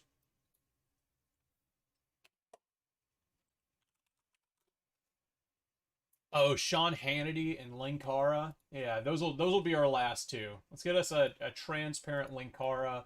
Hopefully we can get ourselves a transparent Linkara running. Yellow. I did. I meant to pick transparent. Oh, there's a whole bunch of... Oh. Oh, God. They're all drawn. There's not like just a normal Linkara. This is an old Asian man. All right, we'll get the brony one. Yeah, we only have one option. Go back down. You saw what I saw, didn't you? Yeah, get the worst brony option. Yeah, this one. That's pretty bad. So we found Linkara as a pony. We're definitely gonna use that. I'm sure Linkara would be very happy with our use. If Linkara doesn't like it, he can come to the show and tell us personally. Yeah, that's right, Linkara. You're always welcome on the show. He's a good friend of the show, Linkara. What just happened? There we go. Yeah, there we go. He's right up under Chris Chan's fist. Chris Chan's just punching Linkara. Nah, he's giving a little pet. Yeah, that's what it is. Chris Chan likes My Little Pony. He'd pet him. Tucker Carlson. I'm sure we can get a Tucker Carlson image. I just want to point out Patrick almost typed Tickler Carlson. Yeah. Tickler Carlson. Tickler Carlson. That's his son. That very few people know. There he is. There's Tuckler. There's Tuck the boy suck. Tuck the Tickler man. Carlson. Tuck the Tickler man suck. Tuck the suck fuck boy. Tuck the man, the myth, the legend, the Tickler. Come fucking get me, Tuckler Carlson. Tickler Carlson. You ain't got shit. Tucker Carlson seems like he'd be into Tuckler play. Yeah, he probably would. Okay, where are we gonna put Tucker Carlson? He's our last man. He's the last man on a last stand. So where can we fit him? You have to put him behind you, maybe. Oh yeah, right here, right up on the chat. Yeah. Yeah, it's either gonna have to be there, or we can put him right behind Vincent Van Gogh. We can, you know what? Hold on, let me do a little bit of magic here, if you will. We got yeah, we're just gonna flip him horizontally. If I can remember how to fucking do that. Oh wait, actually, I think it's just in properties, not in filters. Performance mode, transform. There we go. Stupid. Horizontal. Bam. There's our Tickler Carlson right there behind Van Gogh. All right. So I hope you guys had a good time. I hope you had a good time on this stream.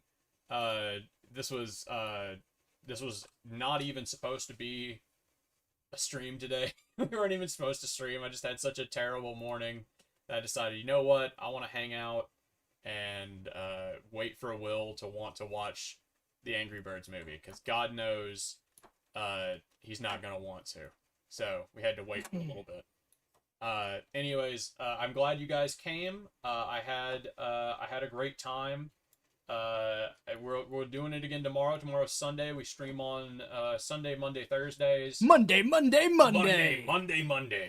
Every Sunday, Monday, Thursday. So if you guys want to come back and hang out, then I would be down for that. Yeah, Just bye. Say bye, Will.